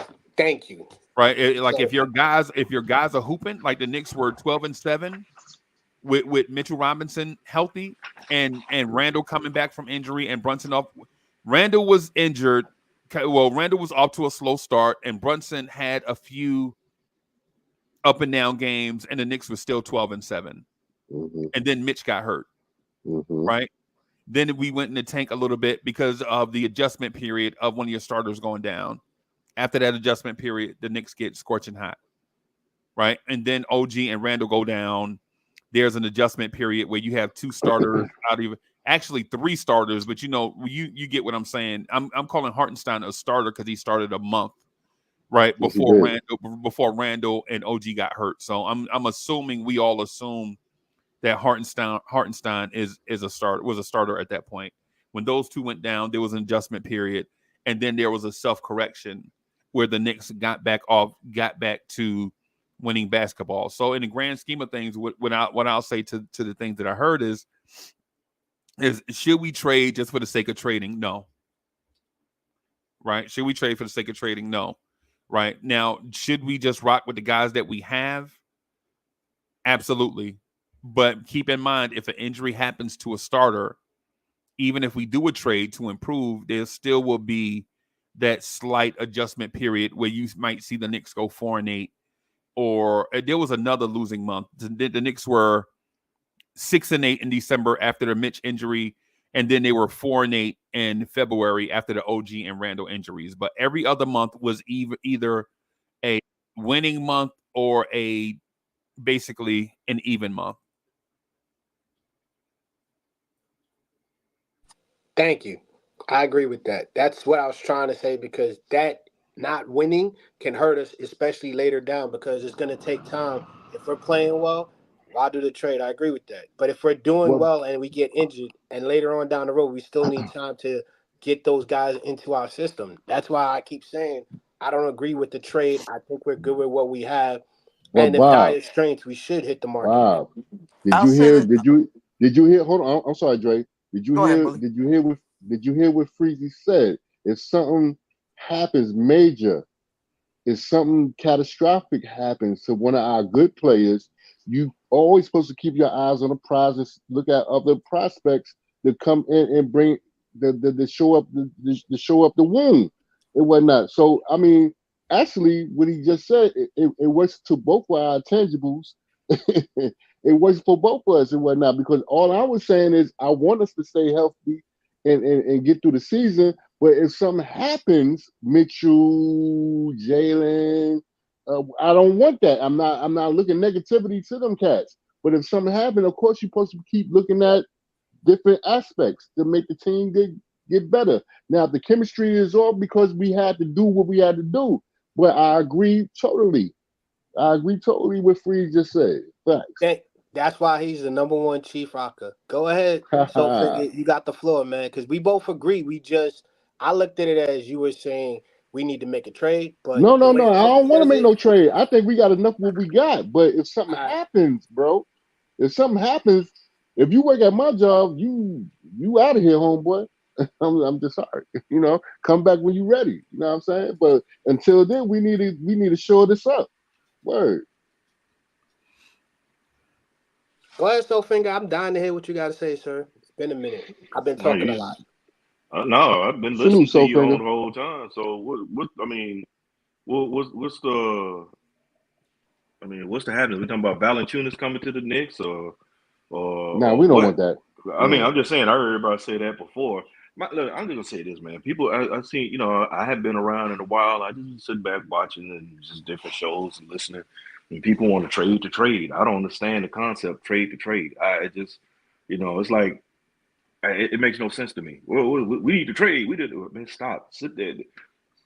When does the season start? Middle October. Mm-hmm. Okay. we When is has June. all the rookies signed yet? Nope. except for McCullers Jr., he's the only one that didn't sign. I'm talking about league wide. I'm talking about league wide. Not Yeah, just most of them. Yeah, Oh, and most of James, them. the Most of them. little James boy, yeah. boy. But what I'm Donnie. saying, just follow, just put the stones down. Just keep walking with me, right? So Oh. season starts in middle October. All the rookies hadn't signed yet, right? Summer league just wrapped up, not even a whole month ago, right? When was the draft?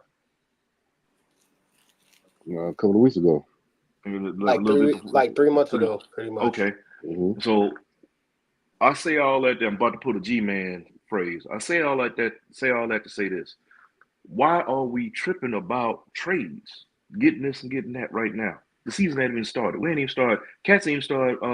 They ain't started working out or nothing yet, right? They're doing their own thing. So why are everybody in a panic and just won't let this crock pot cook? I mean, think about it, man. And we got pressures, but regardless, everybody's not gonna be happy. You know what I'm saying? But only thing I can tell everybody is to be happy where we are, because we're in a situation, the team is in a situation, the organization in a situation they've never seen before. Freezer, have you ever seen this organization like this in a positive light like this? In your time, in your fandom, in your nickdom, in your time of being on God's green creation? I like that nickdom. Yeah. I mean, have you ever seen it this positive with like players where you can look in and like, man, we got depth, we got this, we making moves with the coaches. Have you ever seen it before, Freeze? Here's the thing with that. Here's the reason why that question is tricky. There were I'm vibes just your own positive. There were vibes like that before, but the team actually proved something. Mm-hmm. This team is yet to prove something. Well, I'm asking your opinion about Yeah, no, that's my answer. My answer is those teams that had similar vibes, they actually proved something. They actually went to a conference final or lost to the eventual champion. They lost in the playoffs to the eventual champion, whether it's Jordan or Olajuwon or whoever. San Antonio. This team, okay. I'm excited about the front office. I'm excited about the coaching staff. I'm excited about the roster. I'm excited about the future. I'm excited about the fan base. But I don't want to put the cart before the horse. Yeah. Okay. And because hold on, but I'm gonna follow the last thing did y'all see the U.S. Olympic team girl yesterday? The 19-year-old girl. No, that had the waist run and she got walked down the stretch by the tall Dutch girl from Denmark. Like we had the race one with the last 60 meters, and that tall girl from Denmark ran her down. Right? Yeah, that was last night. That was last night. Free. Yeah, That's the 19-year-old girl. Yeah, that was 19-year-old girl. I watched that last night. Yes. Yeah. So what I'm saying to Knicks fans is, is listen, everything is lined up for us to be an excellent team. And I think we have championship aspirations, but we don't want to be that 19-year-old girl who get Getting walked ran down. down. You know what I'm saying? Just because we confident that we got a race Yeah. run. You know, And now she She did caught that in the last 30 seconds did too. she did get a silver medal, right? She She got a got a silver silver medal. medal. Right. But Knicks fans don't care nothing about no silver medal, bro. They don't care Nah, nothing they Yeah. about want the gold, And okay? we want to go. I mean, but what They I'm want saying, the and see, gold. this is the other part I'm saying, because in the last time, because you got some cats that's too young to remember that period. You know what I'm saying? Freeze, what you just brought up. That's what I'm going.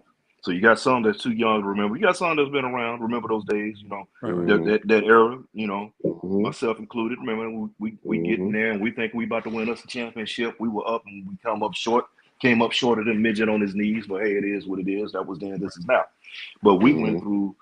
through purgatory and everything else all this time. So a lot of cats have been Knicks fans. Just the only other highlight they had was when we went 52 games when Woody was the coach. You know what I'm saying? Mhm. Word.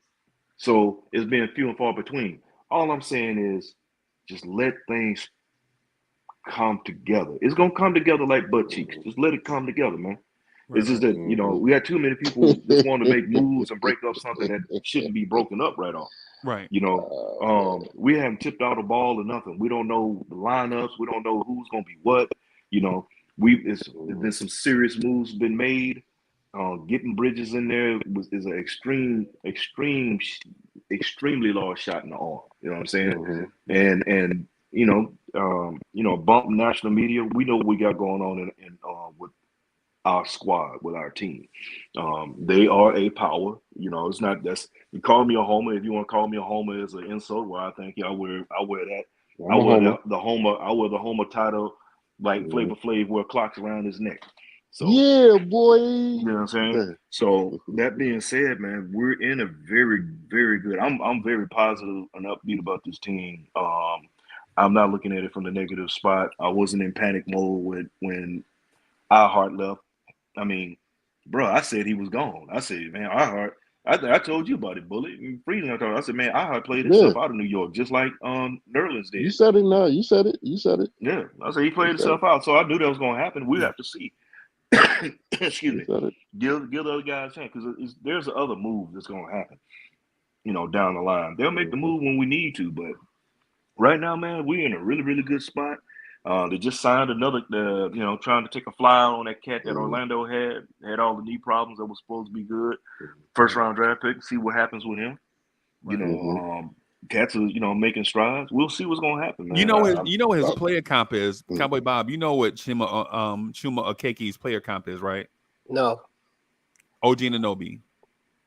you serious? Mhm. Coming out of Auburn, a 6'9" hyper athlete, Mm-hmm. little injury prone, can guard Mhm. up to fours, can guard threes, and is a high energy guy. That was the player comp that I heard when he was at Auburn. But in the pros, we didn't get a chance to see it because of injuries and things of that Injuries. sort. Yeah. Oh, A Freeze. You're talking about OG. I even read somewhere they compared his speed and his athleticism to that of LeBron when he was in. I even read that when you talking about OG. Yeah, with Yeah, I heard that same OG thing. Anunoby in high school. Oh yeah, Before he Mm-hmm. messed his Yeah. knee up.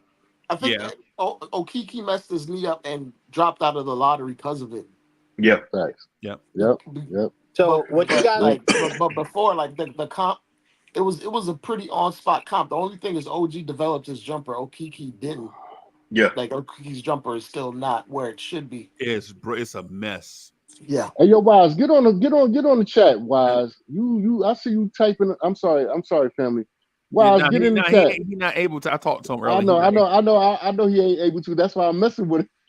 Yeah, That's why I'm messing with him. But he typing a lot, boy. You got them YouTube fingers. Get in the chat. he got them YouTube fingers working, huh? I was just Uh-huh. gonna. I was just gonna say. So you guys are telling me 1 + 1 = 2. Got to be good looking because it's so hard to see. We got to come together. That's what you telling me. Soul The fingers. Beatles. You talking about What's the that? Beatles? Hell yeah! I was trying to do the Beatle into you. He You thought do the that was Beatles. the Beatles. Oh, see, no, Yeah, I you was think sitting I out don't there. know You was who's? talking, and you was I talking, know and I was sitting up 1 there + reading. 1 = Look, 2. Got to hey, be I'm on good the clock. looking Yeah, because yeah, it's yeah, so yeah. hard to see. Yeah, you Let me say come Come. find out. together. I hear you. Yeah, I say yeah, come Come together. But together. You know, you saying Beatles, I'm thinking Brothers Johnson, even though they Oh, remade Oh, it. that's So one too. that's true. Word, Yup. so word. Brother Yeah, um but Johnson's, man. on the Chuma front though, with him having an Exhibit 10 contract, it's gonna be difficult for him to make the roster. I'm not saying that Chuma's not an NBA player. I think he's an NBA player, but he's got to be in the perfect situation in order to show what it is that he can do on a nightly basis. And I What kind of don't know contract? if the Knicks excuse are me. that perfect situation. I'm sorry, I don't know anything about that contract he has. I was just gonna ask you what's his limitations? It's Exhibit 10. He just a training camp invite. Oh, okay, Mm-hmm. okay. Because I know, like with Hakaporti being, a second draft, Dre told me he could play up to 50 games. I thought it would be. I see what you're saying. He got to earn his fight. I got you. Yeah. Okay. Dre I was love gonna you, say Wise. something. That's my Dre was bro. gonna say something Word. about Chuma before Mhm. we cut him off though. I was gonna say like the comp is just completely on par. It's just there's a roster crunch like Freezy said, Mm-hmm. and it's gonna be hard for someone like basically we talking about 14th, 15th man at this point, and he Yeah, needs to be in a situation where he can actually play. yep. Right. Right. And if he can't play, then why is he on the roster? That's as simple as you can make it. Why do you put a guy with injury concerns on the roster if you can't play him? It's a practical. We live in a practical world, man. Like it's no disrespect to Chuma because I like him. He from Atlanta. You know what I'm Mm-hmm. saying? We watched his career. He played in SEC. Yeah. You know what I'm saying? Watched him against the Gamecocks, bro. He can do a lot of stuff, bro. He's a great kid. He's a great, great, great high character human being. Right? I mean, super high. I mean, dude could probably babysit your kids. You know what I'm saying? But he one of those dudes that were given all the gifts. Just can't Like stay healthy. another Salute, guy, Top Low. another high character guy that has all the gifts and can't put Jericho Sims. Mm. Got all the gifts you want. 6'10", 250, built like Ben Wallace, super athletic. Just hadn't been able to put it all together for one reason or another. And Chuma, that jump shot, bro. If you it's a Some make a guy mislead, bro. yeah, man. And think about a lot of cats that had injuries that they, the coulda, shoulda, wouldas, had it right there with the body. I mean, you go back to Greg Oden, the knees just couldn't Great get nothing going. Odin. What was his name? Big Country, right? Big Oh, you're Country? talking about Big Current Brian Reeves. Byron You're Reed. talking My about bad, my Brian Reeves, bad. the back. You're talking Oh, about Big Great Country Brian Odin. Reeves Oh with yeah, Great we're talking about Odin. Greg Oden Yeah. with his thing with the knees. Brian Yeah, Country with the back. And with then, Portland. take it back to Brandon Roy. The knee his Brandon knees and Roy. stuff. Brandon Roy is a monster, and he was about to be that monster. Yeah, he ain't had no Okafor from college. Connecticut. You Okafor know. from Connecticut, the center that got Yeah, drafted he by the ain't had no Wildcats. college. And he ain't had no colleges in his knees no more. That was it. But man, look, we're in a really good situation. I'm just, just waiting for everything to go because I want to hear about the training camp battles. That's what I'm looking forward to hearing about. So But those training camp battles. and just on the thing with Chuma, just real quick, for everybody thinking I'm talking about Chuma's 3-point shot, no. I'm talking about his shooting, period. Yep. Chuma is not what you call a shooter, period. Dre, have you seen his numbers? Recently, no. Nah. Recently, Bro, no. historically, bro, this dude is No, I got the phrase for you, Freeze. He can't hit an elephant in the backside with an ironing board. with two of them, bro. So wait, he couldn't hit water if he fell out of a boat in the middle of the ocean? Bro. I used the backside. I wasn't gonna use the other word. Chuma is the cross-eyed sniper, bro. Oh my man, he got God, yeah. That cat got wall-eye vision. Yes, he does. Yes, he does. Chuma is the cross-eyed sniper, bro. Wow. He aiming this way, but he's shooting that way. Shoot that way. That's right. Now I'm gonna take you back. Hey, you remember young Frankenstein? With Wait, the the movie. Igor. Gene. Yeah, but you remember Igor? Yeah, Igor. Hey, he had that one eye going one direction, the other eye. So it's saying my Yes, man got eyes like a chameleon, be going around in circles and stuff. facts. Hey, yo, Soul Figure, yo, my father used to tell me he from Alabama, man. He from Selma, Alabama. Rest in peace to my pops, man. For real. He said anytime that you see a cross-eyed person, look them straight in the middle of their nose. That's where you won't have to you won't have to get messed up. You won't have to get messed up by looking at their eyes. Just look them in the bridge of their nose. Look at him. Look at the No, middle of their no, it just nose, mess. You and you know, straight. the thing is, when you talk to somebody that's cockeyed, Facts. That's true. That's true too. because you trying to figure out which eye do I look at, and then you Oh kind my of get to god. the other eye. You be which way? So I just look people in the middle. I look them in the forehead, man. Look them in the Hey, forehead or in the look them in the middle of their forehead, right in the nose. middle of the face, right in the nose, right there, man. That's where you can do it, Look man. them in the middle. Granted, they may think you looking at them so, and they're like, man, he's really into my conversation. He's like real intense. No, I'm just trying not to have my eyes wander and follow that other eye that's doing Right. 360s. Because you're going to get cockeyed right back. Yeah, and be sitting up there, both of you walking around either cockeyed or cross-eyed, both looking crazy. And so just Oh, real Lord. quick, just to let everybody know what I'm saying about Hmm. Chuma. And I'm joking about him, but historically his 2-point percentage is 48.1. So like this dude Man, at the rim 68%. Last year he was at 92%, which is very impressive. But anything outside of that, think about an exceptional athlete with no jump shot. Right. So it's like everything at the rim, of course, he's going to be bouncier and more athletic than everybody else around the rim. But anything from 3 feet and out, think Mitchell Robinson.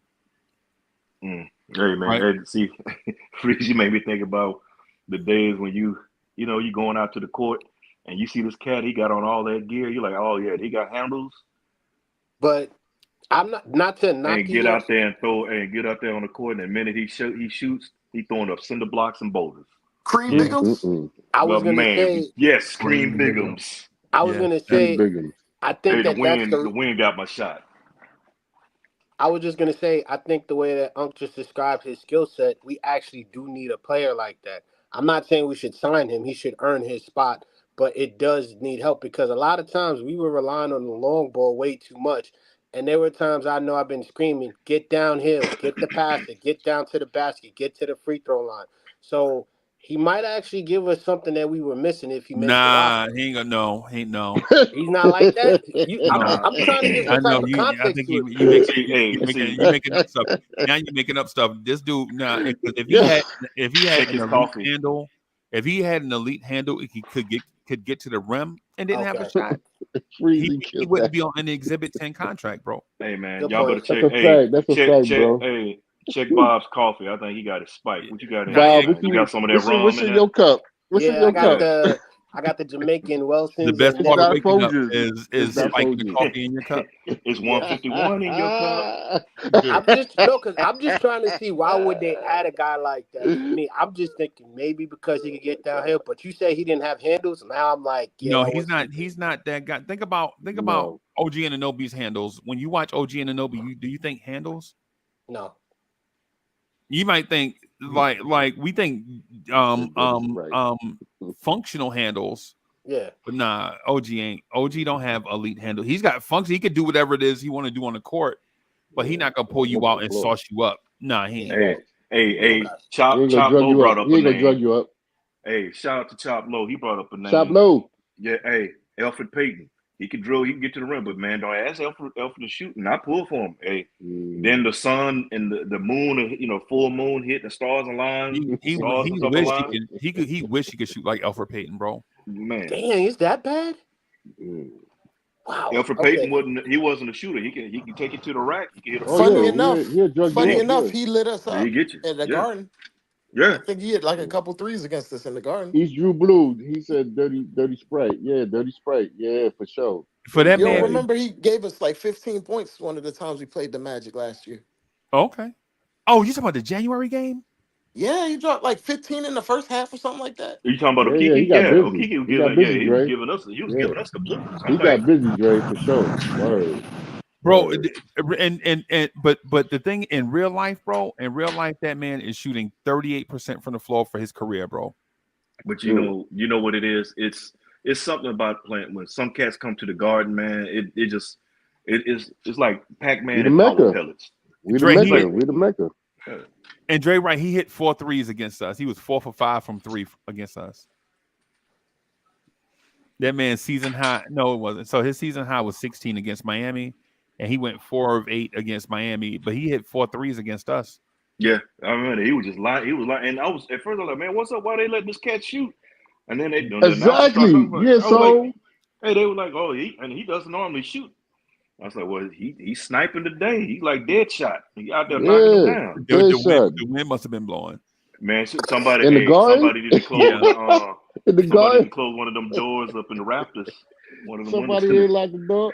It came down from 34th Street. It came from 34th Street. Like Giant Stadium. Somebody left the back door open. Oh, Yeah. Oh, that here we wind go. tunnel Here we is go. serious. Chill. That wind tunnel is serious, though. How you think? Wait a minute. Wait a minute. Hold on. I'm not trying to change lines.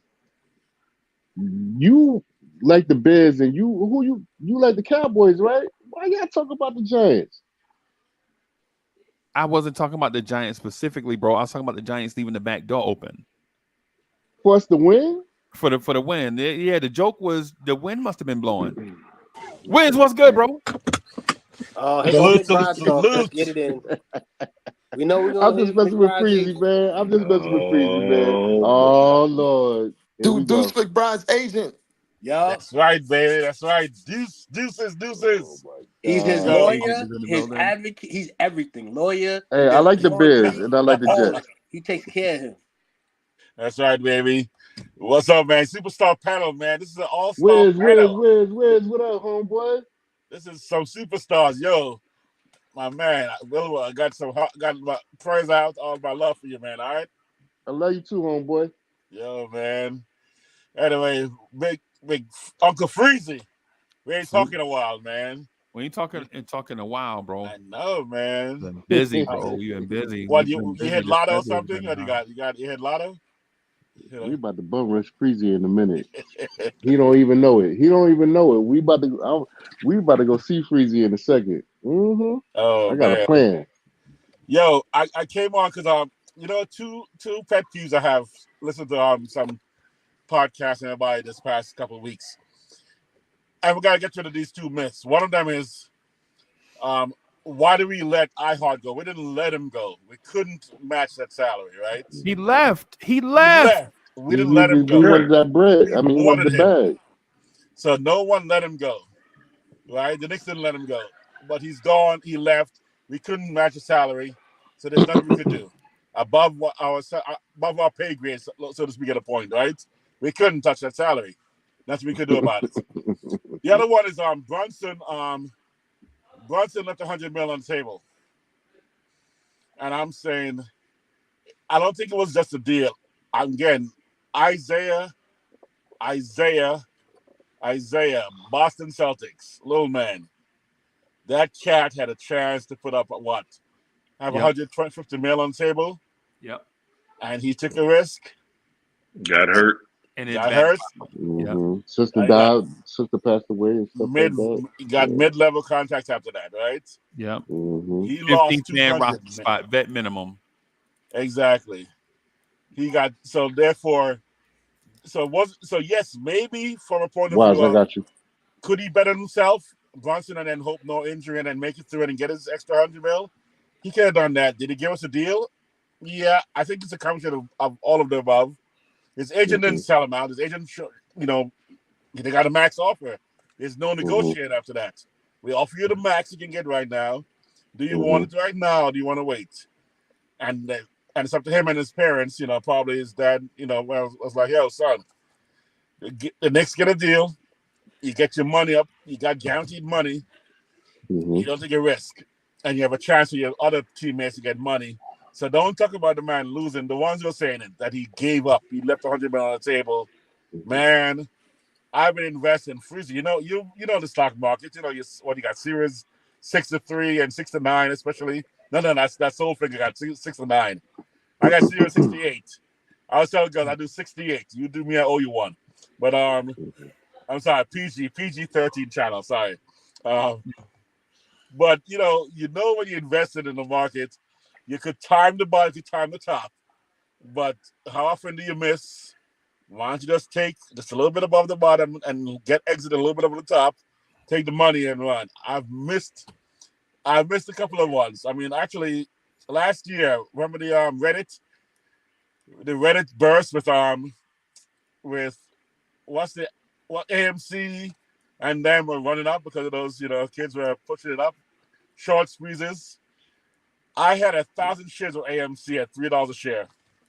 1,000 shares sitting there, $3 a share. I'm just gonna sell call options every week, short term, and just take the money, sell the cover, covered calls every week, and I was doing that freezy. But then the Thursday before it ran up to $40, talking about puts and calls. I got you. Yeah, I sold the call option for $3.50 on Thursday, thinking, it's gonna expire tomorrow. I just got a few $100s in my account. It closed at $3.60. Took out my option. My stocks are gone. I got the little change. I got my money for the stocks. $3,500. But Monday the stock hit $40 a share.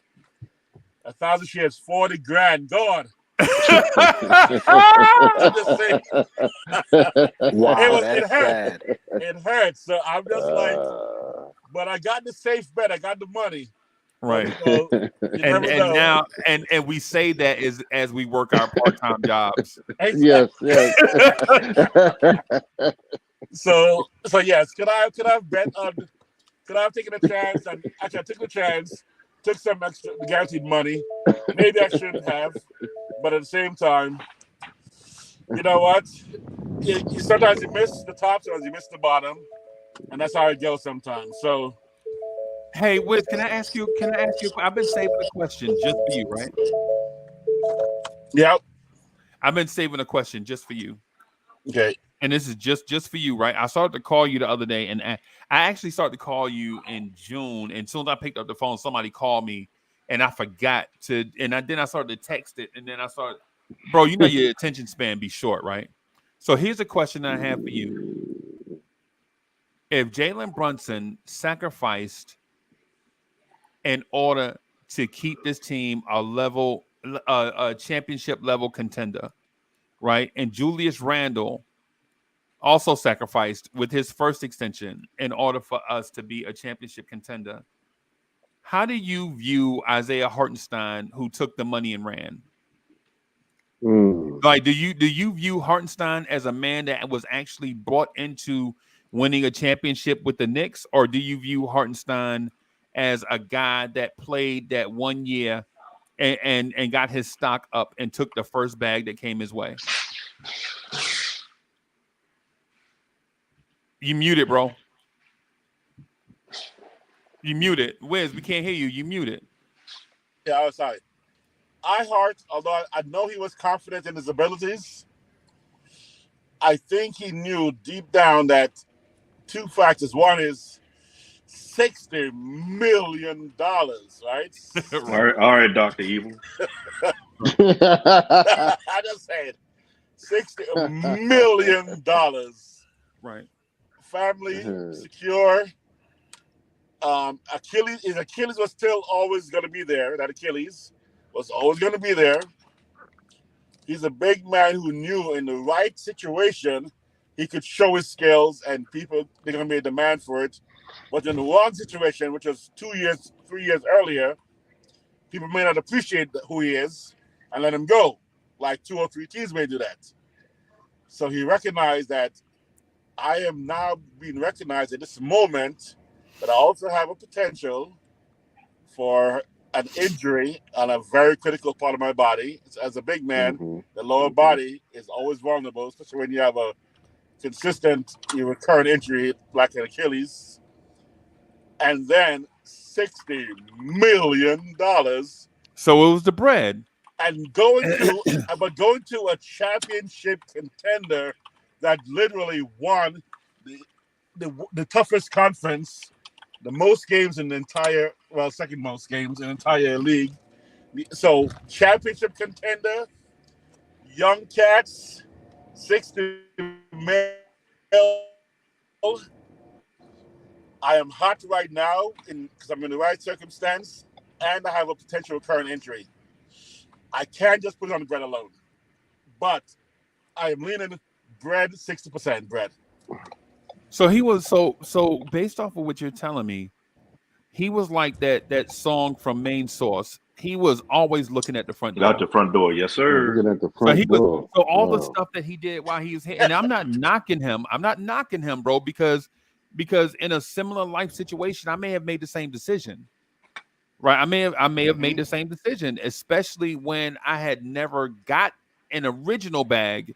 So when my first bag comes, I may make that decision. And then I'll make that the when it comes time for me to get the bag again, then I may make that decision based on championships and all of that stuff. But as a Knicks fan, Oh, right on the inside, like I'm a Knicks insider. I don't care what the Knicks say. The Knicks will be like, "Yo, Uncle Freezy just got a YouTube channel." Nah, bro, I'm enveloped into this Knicks culture, bro. Right? I'm enveloped, and y'all are too. When people see y'all name on the screen, they know y'all as Knicks YouTubers, Facts. right? Right. So right. we are on the inside, bro, and we've seen every game over the last 2 years with Brunson and Hartenstein. They got here together. Remember, they got here Facts. together, Yep. That's a good. Yep. right? Yep. And so when Brunson gets the chance to extend, Brunson takes the short, immediate, impactful deal, saves the Knicks money. The Knicks can do stuff on the other end of it. Isaiah Hartenstein gets the Knicks could offer him, I think it was 17 million a year, but they could do it for 4 years, Right. right? The other teams can offer whatever over 17 million, and it'll probably be a 2-year deal, right? 2-year with a third year as a team option, and then he'll be able to hit the market again.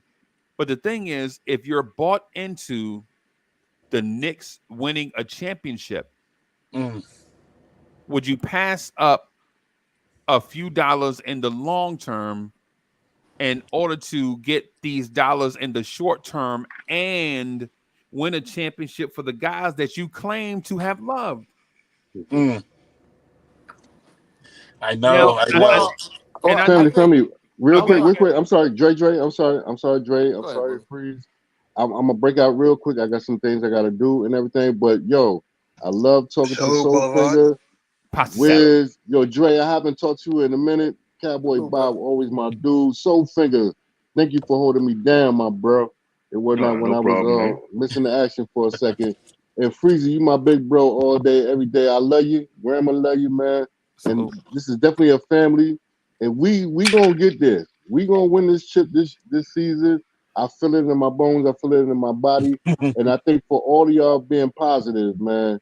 Yeah, I mean, and we gonna do it. East Blue Drew, yo, JM3000 and E Gibbs and everybody out there, yo, we gonna do it. We gonna do it. We So gonna do it. But I'm okay. gonna step off for a minute. You know what I'm saying? I'm gonna Have a run good around and do afternoon. some things that I gotta do. But Freezy, anytime that you need me, I'm very much available, homeboy. I got you, boss. All right, much love, man. Miss Mocha, love. DSJ, I see you just jumped in the building. Salute, East Blue Yeah. Drew. What that? Yeah, Oh, salute to the Troll King, yeah, man. DSJ. Soul King. All right, man. Yeah, I'm man. gonna keep listening in the car. All right, boss. All Tell right, I grandma got you, hi. man. Tell One grandma love. hi. Yeah, I would tell. Oh, grandma asked about you.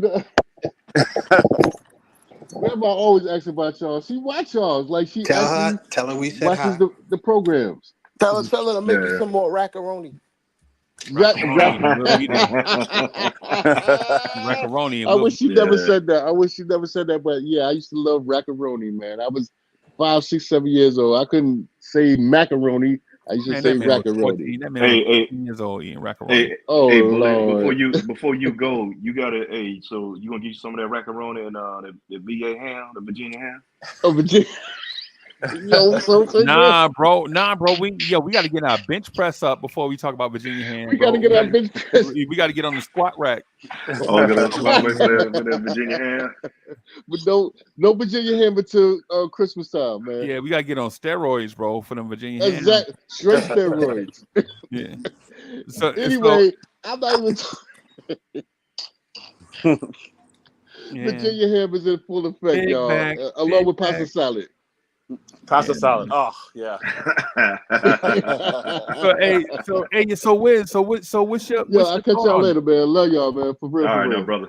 All right, boss. Word. So One. So what's your thoughts on it, man? Am I thinking too deeply into the Isaiah Hartenstein thing, or is there something to it, or is there nothing to it? oh no, there's something to it. As a Knicks fan, you're absolutely correct. 100%. If this young man saw this culture and went through 2 years with what we're doing and saw where we were going, personally, I'm staying. And plus, I know New York City has opportunities for him to have gotten some, promote, some other deals, some kind of, little Junior's cheesecake, contract or something, whatever. He could have done so much in New York and made an extra, $5-6 million on the side. So if money was a factor, there was money to be made in NYC and the publicity. Because right now, Oklahoma, I don't know what he's going to be doing, and he may disappear. He may fade into the background with those guys. Well, see, I'm gonna have to give you some pushback on that because you're thinking like the days of typewriters and old school newspapers. The days of the abacus and all like that and stone tablets. It's the internet, man. You can go anywhere. Now, I do agree that New York is the capital of it's media capital, pretty much. But the thing about it is, he's looking at the money he's gonna get right off the top, and you think about it.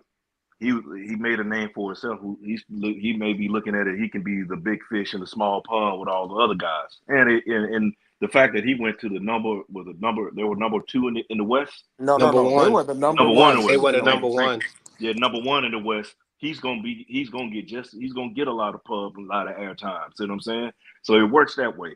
I'm not gonna count his pockets or whatever, but knowing his back history, how Brooklyn did him in and red flagged him, how he lost out on trying to get the possibility of being a first round draft pick, and he took the money.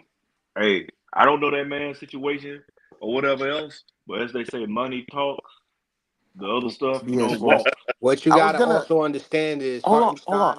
on, Bob. I was But gonna break it down. Basically, he basically got 2 years for 60 million, as opposed to 4 years for 72. And taxes in Oklahoma City ain't taxes here. Yes, thank you. That's the other thank you there, Drake. Because I wasn't gonna even talk about that stuff because you got to look at, we're looking at things in a smaller macrocosm, and when you in other areas, well, like I said, we out here in Cali. Me and Wiz out here in Cali, and you think about taxes, you get nosebleeds. You know what I'm saying? It's rough, but places like Dallas, Texas is getting up there, but Arizona and Nevada's getting up there, but Oklahoma and stuff like that, man. You got to look at the taxes, man. what I was and gonna also, say like, though, real quick though, it's, just let me jump in real let me. quick with the Hartenstein. The thing is not just the money. Look at his job role. He's backing up Chet. That man Think didn't get a about chance he's to getting finish his paid. point though. Huh? He just wanted to finish his Yeah, point. no, just go ahead. No, Oh, my go fault. ahead. He just No, introduced go his ahead. point. Go But ahead. he Go ahead, didn't man. get a Go ahead, chance because to. Bob's suffering from verbal diarrhea today.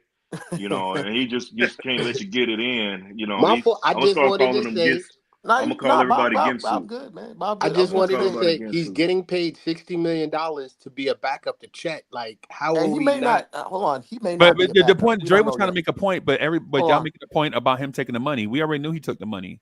And Yeah. the point, like, in iHeart's mind, he's probably gambling a 2 year contract for 12 million on the back end 2 years from now. And in his mind, he still probably has some growth in his game, and he feels like in that egalitarian system over there in OKC, where everyone pass, dribble, shoots, he may have an opportunity to grow even further because while Tibbs did get him paid a lot of money by dumbing down his game, the next step for him is probably adding more parts to his game or taking more jumpers or what have you. In his mind, I'm just going by what he may think. Mm. And in his mind, he's probably gambling a 2-year, $12 million contract in the next 2 years after this one is done. But in that point, like you're seeing what bigs are getting paid in this league, and he's only going to be like 28 by the time he gets paid again. Yep. Like dudes in this league are making 11, $12 million while being absolutely mediocre. Like look what Goga Batazi got, damn near $10 million. Mm-hmm. Mm-hmm. Isaiah Hartenstein's better than him, and it's on. And with the cap going up every year, he's probably gonna make that back. Whatever money he left over here, he's definitely gonna make that back going back on the open market Oh, in the middle of his prime. no So when question. like when we talk about like it might be it like when Freezy said like the Nick culture thing, I think you could take that into account, but like with Jalen Brunson taking that extension, we got to take into account like Jalen Brunson is almost an extremely unique position. Not every guy in the league has their godfather running the organization. Mm-hmm. Not That every part guy too. can trust the president to do right by them. Like James Or, Harden had Daryl Morey, and they were best of friends. And look at them now. or who took a gamble on you for 110 million when you're getting $55 million off from Dallas, and they Yeah, weren't trying to go up. So there's so many reasons why Brunson was going to stay here. That's like the culture thing, it matters for sure, especially if you're getting all your friends in the back end. uh-huh. But That Brunson is a one-on-one situation in the league. To be right. absolutely honest with you, like Yeah, there are no in NBA history. There's never been a guy that's had his godfather run his team, had his father on the coaching staff, had 4 guys he went to college with at some point. yeah. Well, I Uh, 5 mean, you look maybe. at it, hey Dre, that you break it down like that. The only other person come close to that, and it would be Bronny for right now. Yeah, You know what I'm saying? and his Uh, father's a billionaire, so yeah. So right. that's the only other person come close to that. And then we're looking at the money. I'm not, and the whole thing. I'm glad Wiz did bring it up because I was getting tired of hearing people. Oh, he left, blah blah blah, millions, hundreds of millions on that. Stop. First of all, quit counting the man's get out of his pocket. I don't know. Everybody want to pocket watch another man. Another person. That's his business. You know what I'm saying? And then two, he took the money and that whole thing with Isaiah Thomas. Because remember when Isaiah Thomas got hurt, when Zeke and Lee got hurt, people was like, "Oh, he was stupid for not taking the money. Oh, Yep. he should have just took what it is." Now you're saying he's stupid for taking the money. So what Lee? You can't have it on both ends. You know what I'm saying? and while Brunson did take the extension, it was the maximum amount of money we could have gave him. Right. Boom. So it That wasn't a that that part discount. right there. It Yeah. was down to the cent what we could give See, him, and we see, gave Dre. it That's to him. what I like about it. So you bring out those key points. 'Cause remember, how people tell you the truth. It says your truth, my truth, and the butt naked truth in the middle. So Dre, you strip that joker down. They butt booty ball naked with the truth on that one when you brought that up. And it's just one of them things, man. You got to look at it like that, though. The man did what he did. Like I said, I knew iHeart was gone. I just I was like, yeah, that cat gone. I I'll put it this way: if he went to the Pistons for that money, I'll be like, okay, well, all right. we definitely know But what that's about. but you he know, went to a a winning winner. organization Exactly. with star players already in place, Exactly. with like an egalitarian system where they all pass, dribble, shoot. Yep. Yes. It's tailor made for his skill set, Yeah, Yep. it or is. what It is. or what skill set he feels he has in his head. So he took and word was he was willing to put money down, and then Sam Presti basically said, just take all of our cap space. I don't care. Right. Yep. Hmm. Exactly. Like he probably would have took a 2, 3, $4 million haircut for year over year. But when you talking about 30 million over 17 million for the next 2 years, getting approximately like 26 more million dollars, Hmm. and then being able to get right back on the market in 2 years to make up that Whatever two it is. that Yeah. 14 mil over 2 years in the middle of your prom. See, Dre, you doing He's too much probably work for gonna me. make back that 14 in the first year that he's Dre- available on the open Hey, see, market. don't you use too many numbers. I'm like, he gonna get But this amount of money, but that's what I like about you, man. My brain don't work like that no more. but You Dre, and I I'm just over it. got I Go just ahead, wanted Bob. to I Go just ahead, wanted bro. to ask you this real quick. Oh, I'm sorry. Did I cut you off? No, the floor is Okay. yours. No, That's I No, said, all. I I just said, I go just ahead, want to go ahead, ask go you ahead. this. The whole purpose with the Hartenstein, what we also forget is if we had Hartenstein, we would have been locked in with Hartenstein for 2-3 years, which could have affected the movement that we have now with the cash. That's another point that I've also noticed with whoever we get next is gonna lock us into that 2-3 year because yeah, Hartenstein is great and he does everything, but he had a better opportunity at OKC with what you just said as well. So if we're gonna lock into the next player, I don't think Hartenstein's development based off of what you said as a player would be fair for him. So he did what's best for him. So now as a Knicks, I think we need to do what's best for us and let him go. Mm-hmm. Yeah. And then also, I wonder how much of a factor it was that his really good friend was sitting on the bench because of him, right? So with Mitch coming back, he knew there was going to be either 50-50 playing time, potentially, or he's going to just take over completely, and Mitch will be a bench player forever. I wonder how much of that factor that was as well, because that could be influences when he goes, "Yo, I'm gonna leave the space for you, Mitch. It's your ball. The ball's in your court. I'm got I the think I bag." think maybe I'm a little bit more delusional than others, but I think they didn't really care because neither of them were at that point. Neither of them were guys that played 30 minutes at any point. What you Right. talking about? So What you talking about? As in, iHeart Dre? yeah, iHeart or Yeah. Mitch, like Yeah. they Oh, yeah, both yeah, yeah. like they both were splitting damn near like Mitch. The most Mitch has ever played in a season per game was 25 minutes. Yep. Mm. So what's 23 for Hartenstein? Hartenstein would have taken that role and been happy with it at $17 million, but he's probably going to start and he's probably going to split it damn near down the middle with Mitch at that point. So I don't And even also think it was a big deal And personally. also, Go and ahead, Bob. also remember in the season, Dre, you and I were talking about how ineffective Hartenstein was after the 30-minute mark. Because when Mitchell Robinson went down and we wasn't using Sim and he was going from 30 to 32 minutes a game, his productivity was going down. And I remember Yeah, us his talking body about that isn't as built to well. play that many minutes. That like that intense with a high motor for a big is hard. Like a high motor big usually doesn't play 30 minutes a night. It's hard to do. Like Exactly. So those types of bigs get hurt.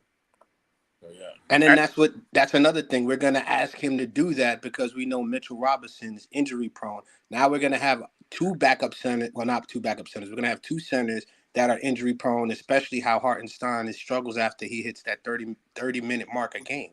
So for Harnstein, me, remember, he had the Achilles for an entire yep, year. bad. Season, yeah. So yeah, so If I'm being absolutely honest, I don't think he was 100% this playoffs either. me neither. Because if you notice when we were playing Boston before, like when Mitchell came back and he was coming into his own, he re-hurt himself, and then it just like he wasn't really the same, and he was playing more minutes. So him being here, he would have been having a higher role to where I think it would have affected him long term health wise, and he would have been dragging us. Not saying he wouldn't give us the talent, but we saw him struggling, and he's not fully healthy. Let him get that bag in OKC. Because to me, I'd rather have one center that's injury prone and then we have backups that we can go to rather than having two guys that can produce but are high injury prone. Well, the thing is, you said, well, iHeart wasn't injury prone because he dealt with that sore Achilles. He still played on it. He He didn't miss a battled lot of. He through it. didn't miss a game. He didn't miss a lot of games. Now Mitch. Now we know Mitch has been injured and he had some fluke injuries. But the re-injury that was. I mean, come on, man. You got Embiid tackling him. Wrapping up his ankle, hitting him with the ankle leg lock that Kurt Angle used to use, man. You yeah. know what I'm saying? Lead down there, put my man in the figure four. So, that was one of the things. We know Mitch has dealt with his injuries and everything. But overall, he was serviceable. But going to OKC, like you said, it's a good fit for him. And I mean, you're gonna get the extra money. And like you said, I don't remember who said it, but we couldn't sign him because I mean, we gave the max we could give. OKC, and I think Drake said it. He was like, I don't care. Give him the cap. I want him. Bring him in. And then so for taxes, it ain't no joke, but New Yorkers know it, but Yeah. Cali it too. Yeah, we out here in Cali, man. Look, Oh, sunshine costs. exactly. When you talk about Like milk, Hardenstein lives in Oregon in the off season for a reason. Exactly. You know, Damn near sunshine. Hey, the like the complete opposite of New York City. yeah, sunshine cost out here, bro. Just like them lights cost, them lights and all that concrete jungle out there in New York, them lights and stuff that costs. You know what I'm saying? So OKC, look, look, he out there, and they the greatest. Hey, they the main event out there and everything besides football. So I mean, the taxes he can't go wrong with. I mean, he But also, this also thing, imagine he can probably buy a 20-acre, 10-bedroom, 12-bathroom house for like $2 million OKC. What's that going to cost in LA or New Oh York? man, look, we ain't gonna even talk about that, man. We got houses out here. Look, I'm out here, like I said, I'm 2 hours from you down here in Dago, and you can find you a 900 say a 980 square foot home, and I guarantee you, depends on what part of town it is, that joke is selling for $1 million. Exactly, exactly. I You know. know what I'm saying? So Yep. I he, had a brother in New York, and that's how Cali was back then. excuse me. I Yeah. I bought it for two, but I sold it for six. But I bought a townhouse in Cali, in Cedar City, for $500,000, and I was like, "Damn, I got no yard. I, Hmm. I had a roof, I had a rooftop, deck, and I had a jacuzzi up there. So that was the only thing that made me go, okay, I can live with this. A little jacuzzi up there on the rooftop, but still, no pool, no tennis court. But right Hmm. now, iHeart is there, looking over the land and going, all this is mine. As far as you can see, you can buy. Yeah. Look, hey, hey, Wiz, Wiz, you were sitting out there. You reached out of your kitchen, your kitchen window to your neighbor's kitchen to get the salt. Exactly. Yeah. So yeah, so I can't blame the man for taking all those factors come into play because his kid's gonna go up some fresh air in Oklahoma. They got some horses on the ranch.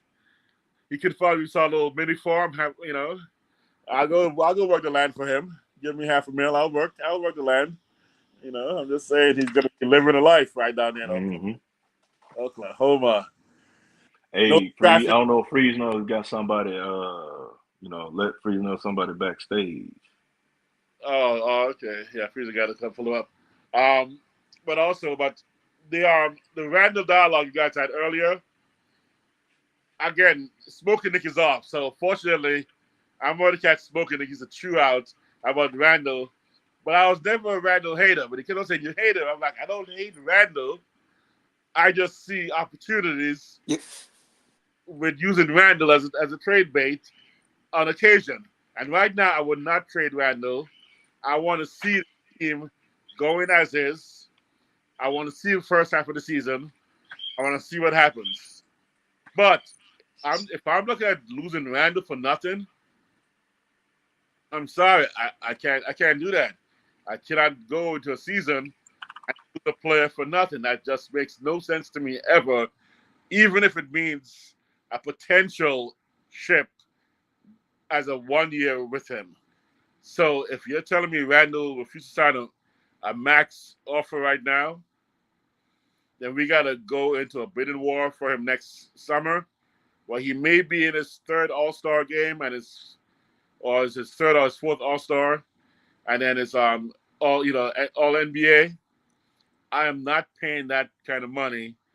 I mean, I'm gonna pay, but I'm gonna regret having to pay that kind of money to save him. Now, working out for me, Dre. Can if Randall doesn't sign an offer now, the extension now, and he doesn't opt in next summer as a free agent, honestly free agent, we have to have the salary cap space to sign him, right? Well, we have his rights, so we could go over the cap to sign him. Okay, go by the cap. But second apron for him then. Okay, Yeah, yeah, we can go. and we Well, can go we can whatever. go over the cap, but if you want to go into the second apron, then that's your own It's idea. your Like, prerogative. yes, that's if you So, want to. I so doubt whatever we want the to though. is okay. I highly doubt we want to. But once he opts out, if he opts out, we still have the opportunity to sign him We can about offer him more money than anyone else can, like via bird rights. Now, if he's a free agent, he could go somewhere else and take less, hypothetically, right? But we can offer him more money than anybody else can, and an extra year. So So man. Dre, let me Can I ask you a quick question about Randall's extension? So if he waits this season and then next year, what would the value be at? Because I've heard 181 for 4 years now. What would it be if he waits that extra year?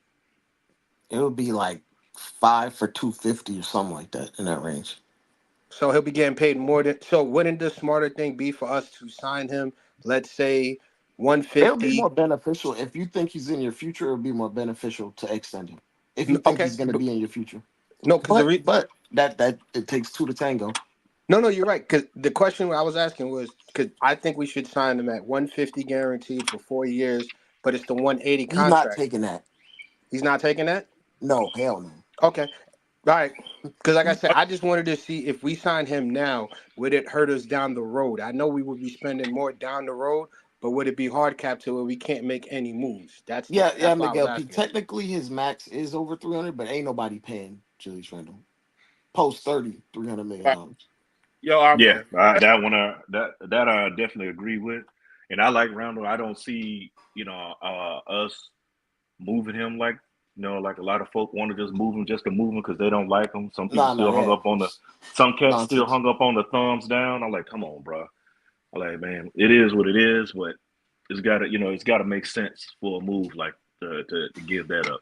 His max is like the 10-year NBA vet, plus Yeah, the fact he made All NBA in yeah. tandem with that. Hey, will this season change his max at all if he gets another All NBA All Star? It won't change. He already met the threshold. Okay. He already got his All NBAs. So it's 181 right now, right? Is the His max? extension is His extension, for 181, and that's only his extension is only that because it's percentage based. You can only go a certain amount. right? It's the reason why Hartenstein's extension for us going over the cap was only $17 million. Like Right. if we had the cap space and he just wanted to be a straight up free agent, we could probably offer him more. But using bird rights, and you can only go up a certain percentage. Okay. So Randall right now, if he takes the 181 right now, it means he does it replace next year or he opts in for next year and extends beyond that. The 181 starts 2 years from now. Nah, the 181 would start immediately next year. I Next mean, season. he could, hypothetically speaking, he could opt in and take the extension, but that wouldn't be beneficial to him. Right. I was gonna say, okay. That's why I'm trying to find the way the money can work for him. Because then it would be like he's making $30 million next year, then the year after that it jumps. He Right. wants his money to jump It right was now. right, exactly. So a lot of things are in our favor if we can get him to go with it. But okay, so now here's my concern. If he doesn't take the one, if we offer him 181 right now, he doesn't accept it. I don't want to go into a bidding war next summer. And so this is where I mentioned trade only because I fear losing it for nothing. And so if I worry about that, then based on my fear of losing for nothing, that's where the trade and the only trade I would ever do for Randall right now. I mean, talk about except for the extreme crazy. I mean, superstars is going to Danny Ainge, and maybe it's a 3-team or 4-team deal. And I want both Marketing and Kessler for Randall. and Danny Ainge is gonna tell you to put down the pipe. No. Yeah. He'll get all the pieces from everybody else. So whoever I do a 3-way with, because he doesn't want Randall either. I'm pretty sure. So let's say Randall on But remember, you're gonna have to extend Laurie too. So I and mean he's gonna ask for Marketing. Julius Randle money. Marketing? Yeah. Oh, Yeah, he's looking at like 40. Like he Well, he wants to hasn't be up made in an that. All NBA, so I don't know if he's Yeah. gonna get I anything think crazy. he may not. I think Marketing will be happy to be in the Knicks. I'm making a big assumption, big leap, but I think Marketing will actually do. I I a- don't think it's. I'm gonna be real with you, Wiz. I don't think that's in the cards at all. Well, the marketing, like Randall marketing, like I don't think Danny Ainge is gonna just take assets. He wants players too. You want players, yeah, He wants because young players, yeah, you you talk you and stand you you talk stand a about better chance of Deuce? and the more players you add to a trade, the more difficult it gets. I it mean, more gets, yeah, teams you add to a trade, the more difficult. because It, other teams coming in is going to want their a bigger slice of that pie. Like I said, and you like coming up with that, you stood a better chance of jumping in a Nevada Piranha with a stake strapped to your backside, bro. and Getting and out with unscathed. and with But and from a with Danny Ainge, perspective, though, Dre, a 3-team trade would mean like someone's getting everything, or some. Well, it would mean like it would be Chris an Randall, even share of what was going on, and like let's pick Houston or somebody like that, a- or and Memphis. like I was gonna say, Danny Ainge doesn't do trades that are even. Like he wants to steal basically, Right. or he wants to outright win, and you He can't won't. outright Yeah, win in a 3-team trade. like, like, yeah. He always wants to win. He's trying to crush you. But don't you yeah, can crush someone in a Head 2-team up. trade, but a right. 3-team trade you can't. But no, maybe like let's look at this. Okay, salary wise, Randall matches Marketing and Kessler, right? No, because I thought Randall's getting paid 26 this year. Thought he's getting paid 26 million or 29. And then you got Kessler who's getting I think 3 mil, and I think old boy It's 20 like is 2024, man. 19. I think Right. he's I'm not saying 19. definitely overmatches that. Randall's salary satisfies our need to put out more, right? So we're gonna be giving out more with Randall's salary alone. So salary wise, Randall definitely covers both Kessler and Marketing, and then they have to find other pieces to fill in the salary to equal No, Randall. We I don't. actually think both of them together is like 22 mil to Randall's 26, and us Right, that's what I'm giving up saying. money. Randall definitely matches enough where we don't need to put anybody else to match salary. They would have to. So right Yeah, away, Randall's already valid salary wise to send to them without us sending anybody else to match salary. So just starting there, just from that logical point. I'm not doing this for any other aspect but this. So putting out Randall, with salaries are good. Now what we got to find is somebody who's a sucker who wants Randall and give Danny Ainge everything he wants, right? So that's the challenge: is to find somebody who will possibly give Danny Ainge what he wants. We can throw our unprotected first at him as well. We can throw a couple of our, but that's a lot. I don't think I wouldn't give Randall and more because Randall is equal to those two guys or better, in my opinion, as far as a player, right? So for those who think I'm hating on Randall, I think Randall is better than Marketing and he's better than Kessler, and he's probably better than both of them combined. But for the Knicks' need, those two guys combined on the Knicks may be better for us because we're going to have the center we need, and we're going to have a power forward who can rotate in the center sometimes.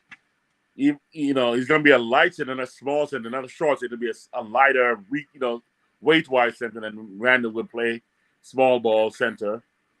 And then I'm just saying, from that point of view, that's what I'm looking at. So it's worth our while, but it's not worth giving up more than Randall for us to satisfy Danny Ainge. So we got to find some third team who's just desperate that Randall will take them to the promised land, I, and they have enough assets and enough young guys to send to Danny, and Danny gets 3 young guys and 4 first rounders and our unprotected first. So it ends up with 5 first or something with 3 young guys that he's happy with and a couple of second rounds, and he'd be like, I fleeced him. And he'll be happy. And we'll have 2 pieces that actually fits exactly what we need without any more moves. And we keep Mitch. We got Kessler and Mitch. We got Marketing Kessler and Mitch from the center. We got Marketing and OG for the power forward with even Precious right there backing up.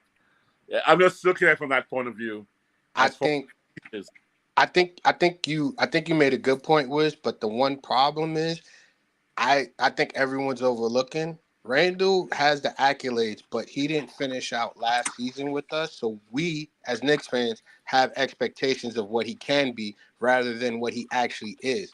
So even if we were to trade for him and get those two guys, we can't make any other moves for the next 3 years. Like, for example, signing Bridges 2 years from now or a year down the road. All these other things will be locked into those guys to where we're handicapped. So for me, I think it's best to just ride out the season so we can see where his value is because we know he's at a level, let's say a level 2 tier. But if he plays this season and we get to the finals and we're doing all of it, I think we should then say, okay, we can make the trade or get him because Randall right now is a question mark because of his injury the last 2 seasons.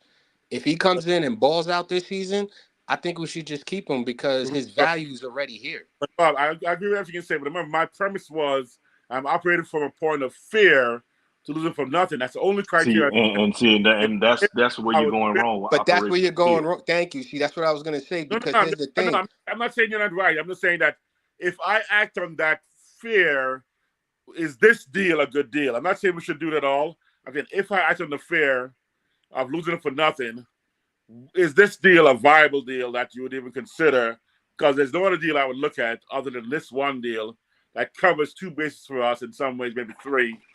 And is that a viable option if I simply function on the fear of losing it for nothing? If he feels insulted, we offer him 150 instead of 181, Mm-hmm. and we know that he was insulted by that offer, and we feel like and you feel a little tinge in your stomach where you go, you know, I've never had a girl dump me, but I wonder what it feels like when you know you're gonna get dumped.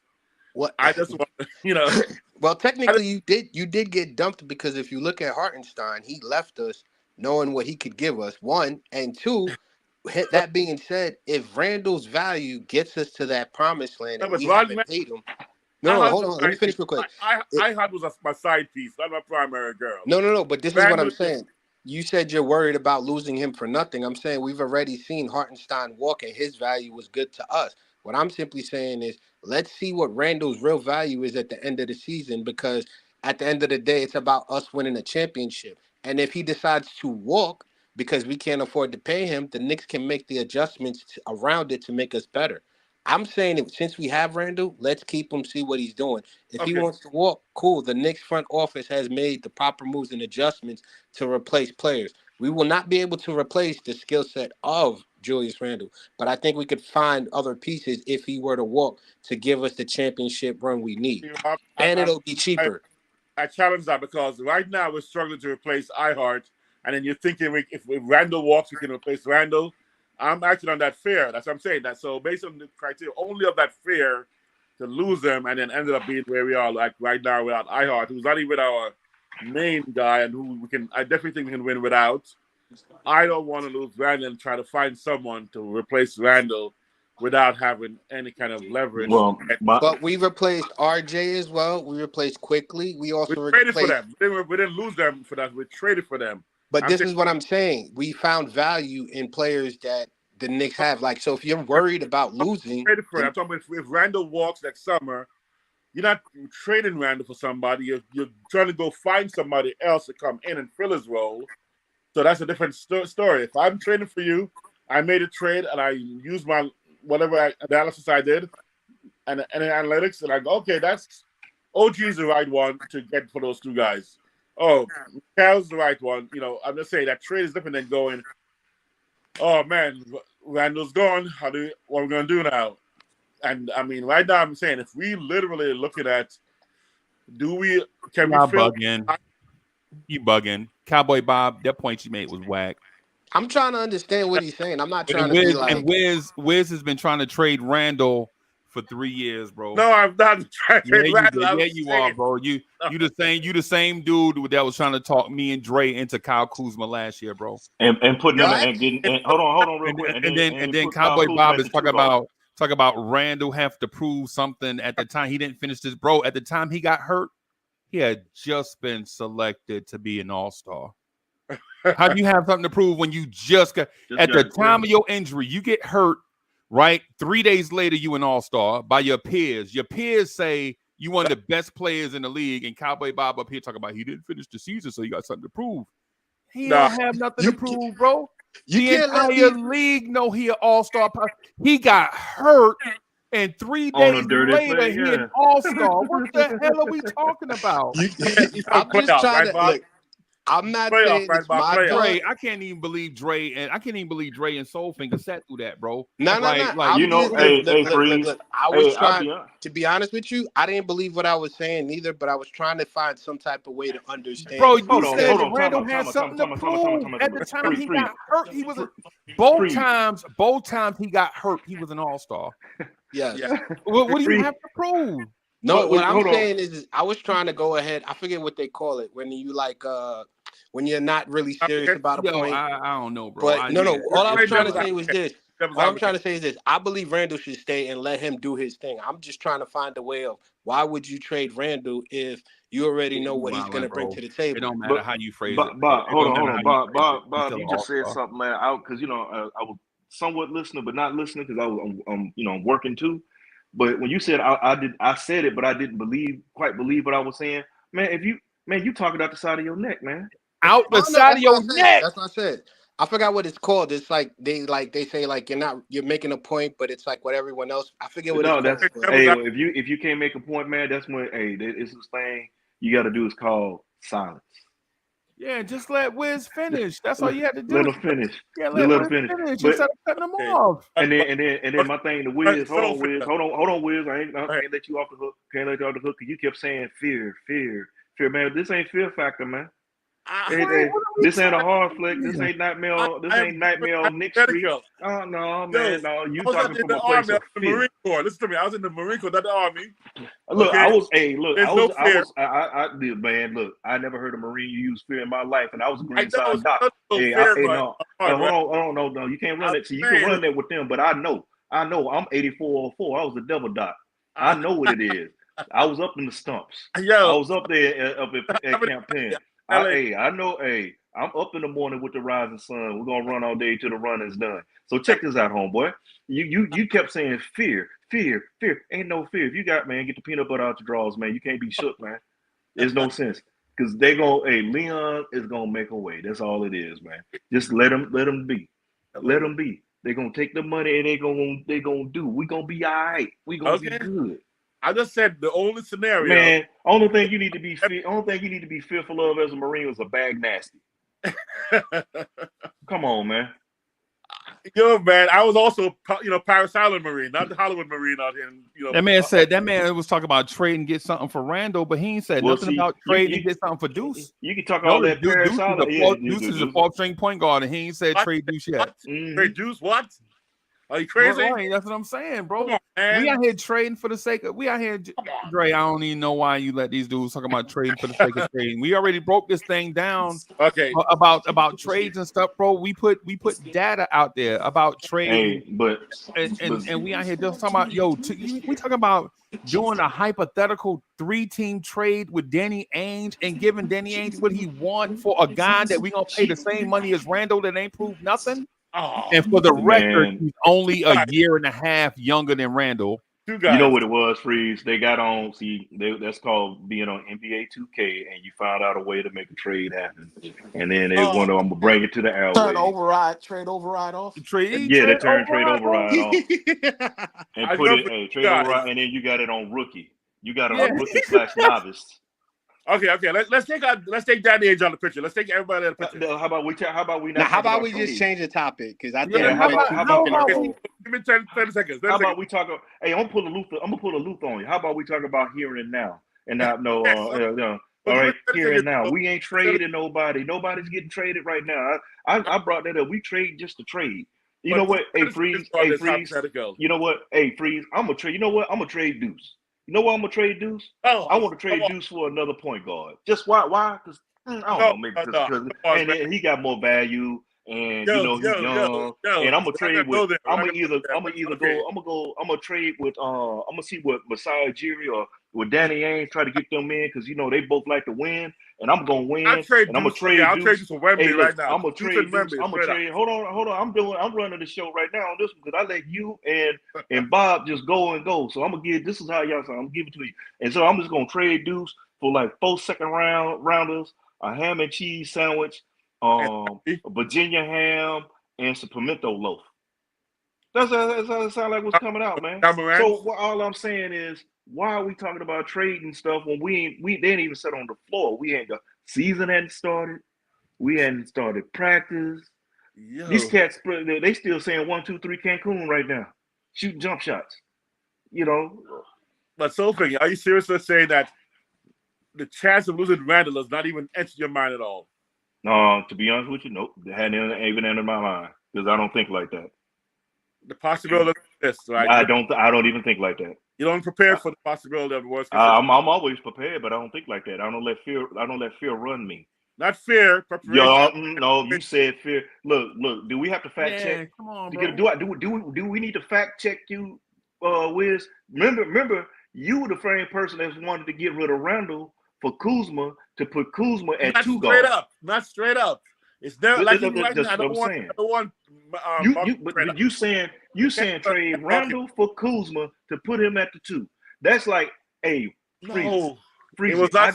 check it out, Freezy. I got a Lexus 2023. It's only got 10 miles on it, fully loaded. I will give that to you for that Gremlin. Damn, good deal. I'll do that. That's what I'm saying. Right. Yeah, that's what you're going So, with, man. it was never straight up. Right now, it's not marketing Julius. It's marketing and Kessler. If we're gonna lose Julius, not even. And I told you. See, remember, I interjected on you. That's what I did. I said, Danny ain't gonna say you gonna crack. He gonna. I If know, he don't but hang the phone up, he gonna put the pipe down. And see, even Man. though I like Kessler, the Utah Jazz say Walker Kessler is their backup center. Mm-hmm.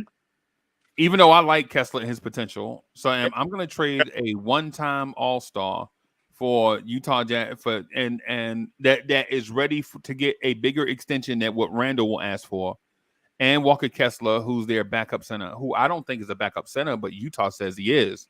Mm-hmm. You know what I'm saying? So yeah, I don't get it. And every year we have this conversation. Last year it was Kyle Kuzma. Kyle Kuzma could do it more wasn't stuff the deal than I was Rondo. talking about. Would you consider the value in any way equivalent? Just the value, without any circumstances around it. Well, how do you equate value? So, someone who What's can. your measure of value? Is it your resume or is it potential? It's a need, the obvious needs that need to be filled. So we had a need to be filled at center. I think a need to be filled at center is a guaranteed need, right? Now we also maybe need a stretch big, and even a stretch power forward could also be very useful to our team, who can also create their own shot.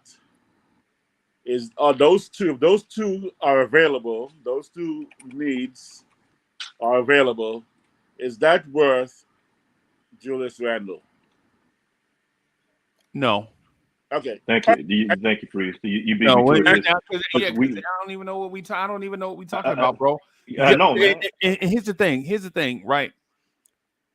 Laurie Markkinen has been on 3 teams that were looking to rebuild, right? Okay. 3 teams that were looking to rebuild. Marketing. Right. Julius Randle was on 3 teams that were looking to rebuild. When Randle was made the man on one of those teams, that team started their arc towards making the playoffs. Everywhere Laurie Markkinen goes, he is looked to be shipped out for another piece. Okay. Whether it's Chicago, whether it's Cleveland, whether it's Utah, wherever he goes, he is the piece for the piece. And you know what, Freeze? Not to Jimmy throw this in. You remember who else was like that? We got him in New York. Josh Hart. Josh Hart was always moved around like that. He was always included in the trade like that. Not to say he's on that level, but he's a piece that they always brought in. Right. And so what we're saying is the piece to get the piece will come here and be the missing piece. Okay. When all the other franchises found him to be the leather trim on a nice luxury automobile. That's Laurie Markkinen. Okay, let's think about Kessler's name out of the picture. I'm looking at just the skill sets of those 2 players. A center, stretch, rim protector with solid rebounding skills. A power forward, a 3-point shooter, can develop his own shot, decent defense. Are those 2 all-star level? Are those 2 players equivalent to Randall? But before you go into it, why are you trying to keep adding? I mean, are you looking at okay, so I can get an understanding, because I'm trying to find, because I feel like I'm lost right now. I really do. I feel like I'm, we went out and you're supposed to be doing land nav, and you out there with a broken compass, and you brought out an old beat up map. So, you got me free, you got us out here, and we supposed to be following you. So you're looking like making a move into the future, or as in, because No, of Randall's possibility of again, his premise was, extension. go back to my premise was, if I fear based on negotiation, whatever goes on right now Mm-hmm. right now on the front Because you office, like that word fear. We got it. We right? got So with that criteria of, I see the signs of losing Randall for nothing. Would that deal make any sense at all if I can fill in those missing No, holes? where was this conversation when there was a thought of losing Brunson for nothing? Oh no, Brussels never thought of losing for nothing. I know. Mm-hmm. But when it's I Randall, know. Hey, But when Freezy. it's Randall, boy, pants be Randall going is hard always in the pants. it's always something. Come Hey, on, Freezy. Can you God daddy, highlight that Miguel God P daddy's comment? son. We got so many reasons why Brunson's not gonna go anywhere. His dad would whoop his. The one about the extension. Talking about Ames is trying to get Cooper Flag. We knew that Trade already. him We talked. We talked. And no disrespect to Miguel P, but we already talked about that like Oh, 50 the extension. times already. Yeah, Like we already know that there's no world where Danny Ainge is going to trade for a guy that's going to clog up his cap and make Utah a borderline playoff team, and they miss out on Cooper Flag. We yeah. already I know that. mean, I got to we be. It has to be a we three-way. went right back to it again. He said it has to be a three-way It has to be a three-way. trade, but if it's a three-way trade, like things have to be evenly spread apart, and Danny Ainge doesn't do even trades. So Right. Oh no. But When have you seen Danny Ainge do a 3-team trade? so we understand that deal will not get done. I'm he not only saying does I'm it to asking get like a a question, guy. man. He only okay. did it Maybe to I'm like just get doing a fantasy Westbrook trade. and then cut him. Okay, so I'm just saying. I'm not saying that I deal ain't will hear you, get done. Dre. I ain't hear your answer. I'm sorry. I said he only did it to like get Westbrook on his books to cut him. Like Right. That's it. Yeah, you can't cut a guy making $40 million. Nah, man, yeah. come on, bro. Relax, as everybody would tell you. Relax. Expiring contract because he's gonna opt out. But Wiz, is that like the only time you So, ever believe in trading Randall? Because to bro, Yeah, me, I But don't think that's fair. Wiz, he just said if that it's still don't make expiring, sense, bro. that's the because only Randall will scenario I ever. drag a team to the play-in by himself. And it don't make sense because Utah is the only team in the NBA that had cap space to burn. So why would they trade a guy in the cap space to then have cap space to burn when they had cap space to burn Three-way deal. before they traded the guy for the cap space to burn? Three-way deal. I'm saying Wiz, you stood a better chance of running through hell and gasoline draws, man. I keep I'm telling you. doing a three-way deal. That And I'm so giving okay, so if you do the 3-way deal, why don't you just trade with the other team? because we want the two players that can fill those needs. You're not gonna get those two players, Wiz. That's what we're trying to keep telling you. It's man. Look, I keep telling you, man. NBA Man. 2K on novice level on the trade, you can move But mountains. okay. So maybe maybe I'm making my point incorrectly. There's so many reasons why Danny Ainge would not do that deal. Or maybe the There's so point many is reasons why it's we not wouldn't do a that good one. deal. But I'm just saying, are those two pieces worthy of a potential losing Randall for nothing next year? It's not gonna happen, is why everybody keeps telling you. But I'm Even not if you saying it will. believe I'm that he saying if. walks, Is it a possibility? If it's a If possibility, if was the you're gonna fifth we lose all be full, Randall Wiz. for nothing. How you guys gonna happen about it? All these guys know it's not gonna happen. How many want to put money right now? Randall will walk next year for nothing. it's Who not wants to put that. some money? It's you're I You're can banking on. I'll say this was I'm pretty positive Randall's not going for none. If Randall makes it known to the front office that he's leaving, they're going to trade him. Yeah, Right. trade him. Hey, Yeah. there we go. So then now, what if that happens? Let's talk But about if that then. if they made a communication to the front office that he's going to sign a contract in the offseason when he opts out instead of an extension, then they'll just play out the season. Remember, they did that with Mitch. None of this makes zero sense in my mind because I'm a practical person, right? Here's the thing: Randall was a 0-time All-Star, 0-time All NBA player for the Lakers and the Pelicans. He Right. comes to New York, gets 2 of the biggest contracts of his career, becomes All NBA twice, All-Star 3 times, and then says, "You know what? I really miss the Pelicans. This is what Wiz is trying to wash into my brain. No. Right? I'm not. That's exactly what you're trying to wash into my brain, bro. No. You're trying to tell me that a second-rate market is going to be more desirable. He's not to going to Julius second rate. Randle. He's going to Minnesota or somebody. But I'm saying this. What if he says, Wait a minute. Is that a primary I market? want Is that a primary $250 market? million. Is Minnesota a primary market? No, okay, I'm just saying this. He wants $250 million. That's what he wants. $250 million. I don't care where I go. I want $250 million. But let's say he can get to Philly or Boston or Chicago or LA, or let's say he can potentially get to Golden State, but he wants $250 million. That's all he wants. You done named over half the league already, Wiz. He wants a quarter. Yes, he wants $250 million. That's all he wants. I want $250 million. If he says that to the front office right now, I want that next year. What do you say? Wiz, what if Laurie Marketing says that? What do you say? Bye-bye. I don't pay him that. What if Deuce says that, Wiz? Because it's hypotheticals. It's hypothetical, bro. Yeah. No, but you don't think it's a possibility someone says I want $250 million?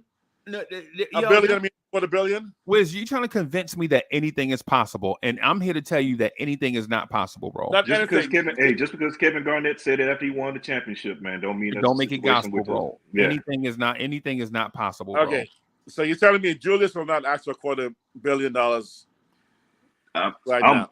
Man, I'm pretty solid on that one. We're pretty solid on that. Okay, then if that's the case, then I'm good. If you guys are confident in that, then let's forget the possibilities of looking at why this front office would possibly, pause and go, what? Refresh the PlayStation, Wiz. Refresh the PlayStation. Boom, refreshed. Okay, done. All right, next topic. I don't get it, bro. The Randall slander is real, bro. I heard a dude say that before. I heard a dude say trade for Kyle Kuzma. I heard it, and not Wiz, right? I heard a dude say Kyle Kuzma because Kyle Kuzma can play the 2, 3, and 4. Oh nah, he's too soft. See, Wiz only just said 2. Wiz only said 2. This cat here got you beat on that one, Wiz. Okay, let's go on Tibbs. Extension. Oh Lord, that extension. Claude, have mercy. Come on, man. What y'all still? Because I know you and Bob wanted to make him put him on a 1-year extension of the Prove It deal.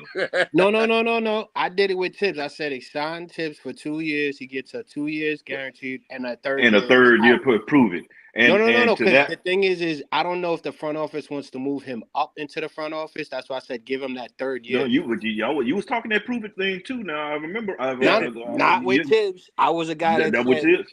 Not with Tibbs. Not with Tibbs. Tibbs, I had felt that he was deserving of a contract. We should have extended him last season because of what he was doing for this team. But when it came to Randall, that slander that I was doing, I got nothing but love for him. I was just trying to be on the Why are we talking about Tibbs' extension? He already extended. That's what I'm saying. It's Wiz. Wiz is trying to deflect. I want to take it back. Wiz is trying to deflect because I want to take it back. His PlayStation 2 froze. It froze. It froze. Right. Okay. I'm just saying that had you been in the front office, would you have extended him? Yes. Everybody say yes? Because they did it anyway. It doesn't matter. No. Would you? No, that's what they did. Yes. Would you have done it? It don't matter. They're already extended, bro. It don't matter. Yes. You can state that your coach has been extended, but you don't have to state publicly that your front office has been extended. You don't have to do that. Right, but as a front office though, would you have extended Coach Tibbs right now? Yeah, they together, bro. I think the front office got the same amount of years as Tibbs got. They together. The people insiders know this, bro. Mm-hmm. They are together lockstep, bro. They are Legos, bro. You say something about bad about Tibbs, you basically saying something bad about the front office, and vice versa. They are in lockstep, bro. And Randall is in that group. I would have paid Tibbs next summer and give him whatever he wants. And that's why you ain't the GM. No, Exactly. what I'm saying, He what I'm wasn't gonna saying, leave. I think what we saying is kind of like being replaced by narrative. Randall and the front office, Randall and Dolan are in lockstep. True. Randall and Dolan are in lockstep, and if you like it, fine. If you don't like it, it's still fine. They don't care. Mm-hmm. Julius Randle and James Dolan are in lockstep, right? Okay. James Dolan and the front office are in lockstep. The front office and Tom Thibodeau are in lockstep. So it don't matter what the fans say. The fans can say whatever they want, bro. All those entities, bro, are in lock. They together. There is no one without the other. So as much as people want to throw Randall in every trade scenario known to mankind, he ain't going nowhere. He bad boy for life. Right. So whether we like it or not, whether you prefer Jeremy Grant or Kyle Kuzma or Miles Bridges or some Or Cooper. one off power forward in some strange city, it don't matter because Randall is here and he here to stay. Or Cooper Flag or Wemby. Nah, forget about any of those. Yeah. That's just what it is. Yeah. Wiz, I'm with you. Whether it don't matter if you like Cooper Flag, this front office and this owner prefer Randall. So Perfect. whether you like it or not, bro, Randall is here. Mm-hmm. It's one of those things because Randall does everything that organization wants him to do. He does everything they want from day one. Day one, the thing was even before we saw Randall All-Star season, before Randall's All-Star season, the directive from Tom Thibodeau to Julius Randle was to get in the best shape of your life and be ready to play. Okay. And that season came, and Randall was in the best shape of his life, and he made the He All-Star. sure did. Right. And then the goalpost got pushed back. Oh, he'll never do it again.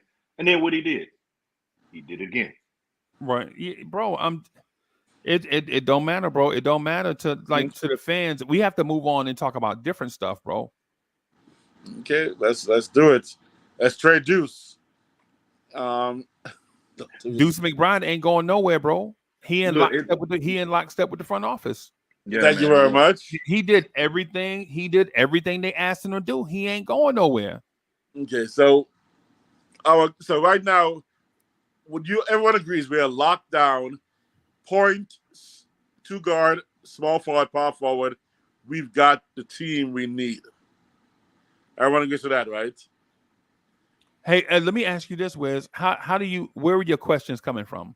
Because I'm looking at center now. Is it a personnel issue or is it a on the court issue? So what's your personnel issue? It's fear. Because I'm gonna take your personnel issue and apply it to the court. Okay, that's where it matters. It don't matter. Okay, it's a court issue. Matter on paper. It's a court issue because I'm looking at is a Mitch backup or Mitch being backup solid right now for us? Is there any concern that we are set at center to make a run to the championship? Yeah, we set at center. So we're set. The NBA rosters don't carry 5 centers no more.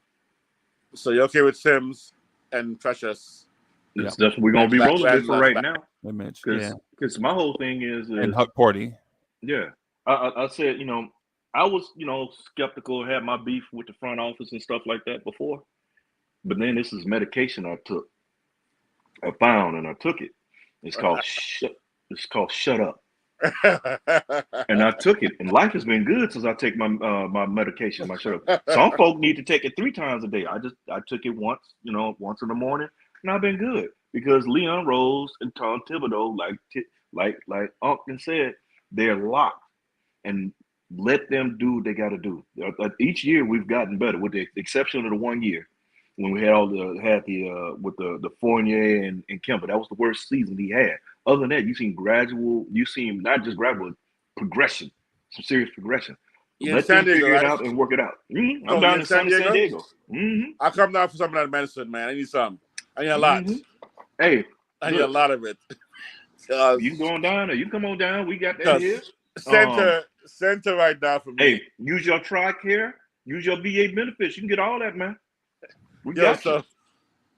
So here's the deal. Sorry, Mitch. Okay, it's not talking about hate. I love Randall, no matter what people may think. I love everybody, except I'm not in love with Mitch. Mitch and I are gonna have I'm like, pause on that. Forget it. But I'm not Mitch. I'm not convinced. I want Mitch as my top center for a full NBA season and Wiz, playoff how run. many minutes a game did Precious Achua play last season?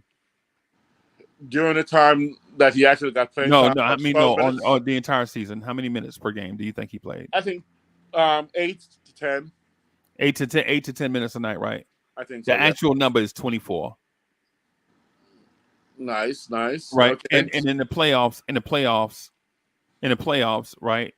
How many minutes a game you think Precious played per night? The actual number is 20. Okay. All right. Right. Okay. So the thing is like what we think we see and what actually happened are two totally different things. Precious Achua is a backup center in the NBA. Whether we like his playing style or not is up for debate.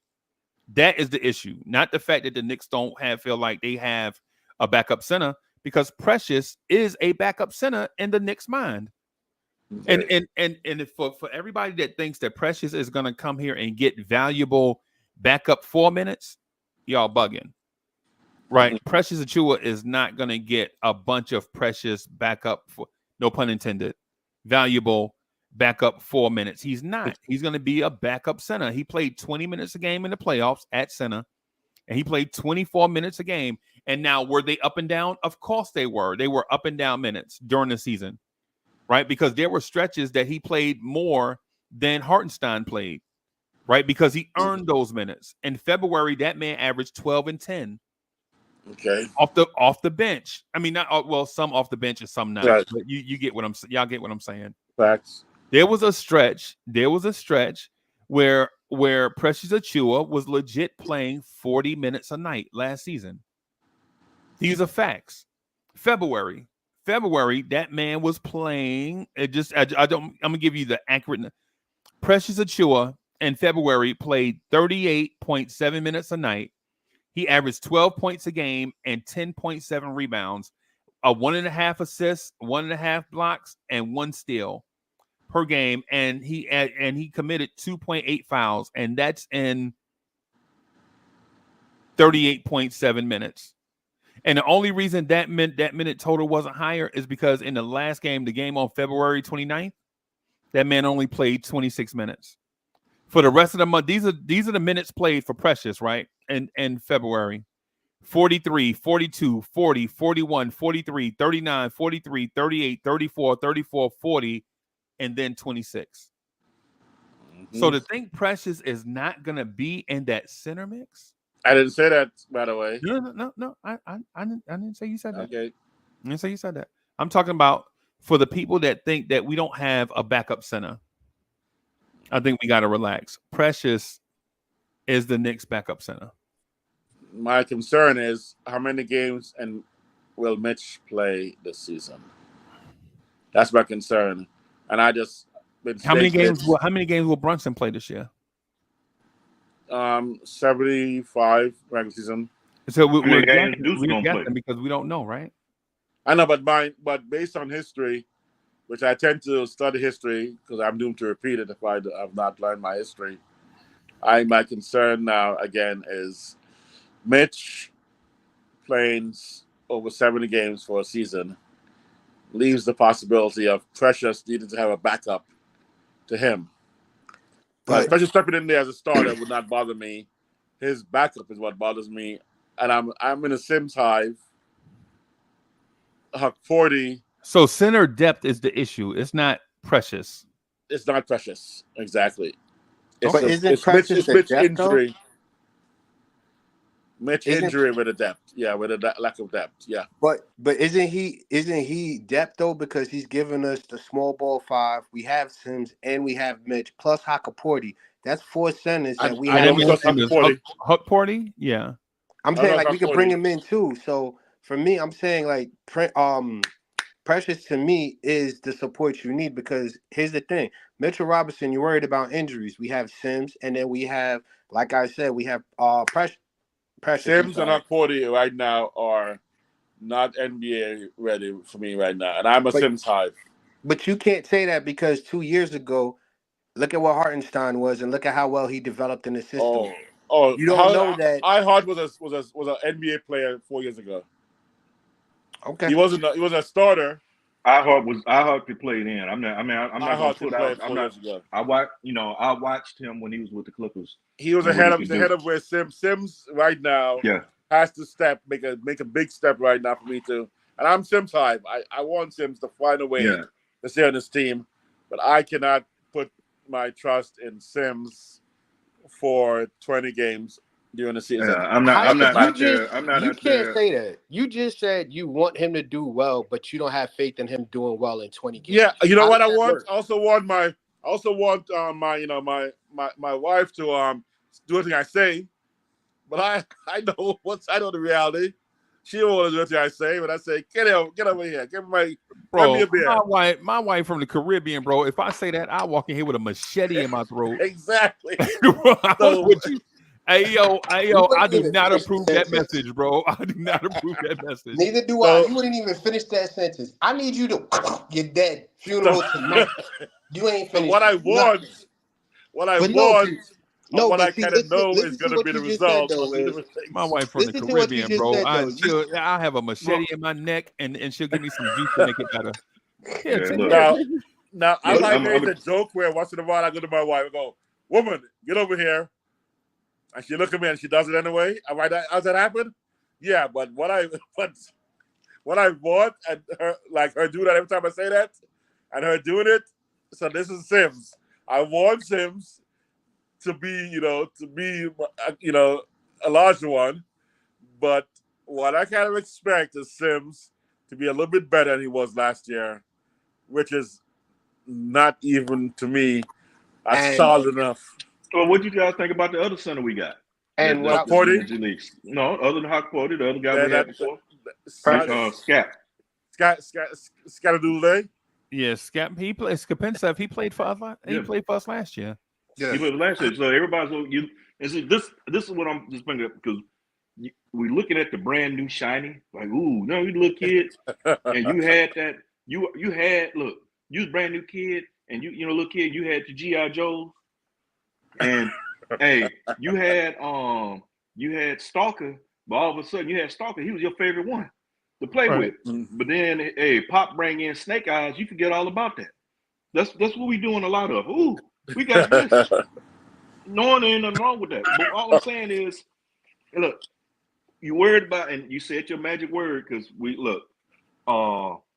Wiz, Who's I'm gonna start third? calling you. I'm gonna start calling you Fear Factor because you use And that word third, fear too many third. times. You know, um, I'm just saying, just let things work out. We using Right. if, and I'm hearing if and fear. Man, if was a fifth, we all be full. But here's the scenario. I'm not saying that I wouldn't make any moves right now because we got a center coach that's going to take our centers to the next level. So I'm confident with that. So right now, I'm making no moves. I'm making zero moves right now. I'm just preparing myself. How you feel about small ball? I prefer small ball. I think Okay. that's the future. I thought it was the future in the NBA, except these daggone 7-foot power forwards and small forwards are showing up with handles, and that's driving me crazy. But small ball in relation to no true, Edie type center, I think is a future and can really do some damage right now in the NBA. Just a little bit out with the fouls being called, touch fouls being called and stuff. I think the more fluid offense, and faster guys covering multiple players on defense. The OG model at every position. I'm cool with that.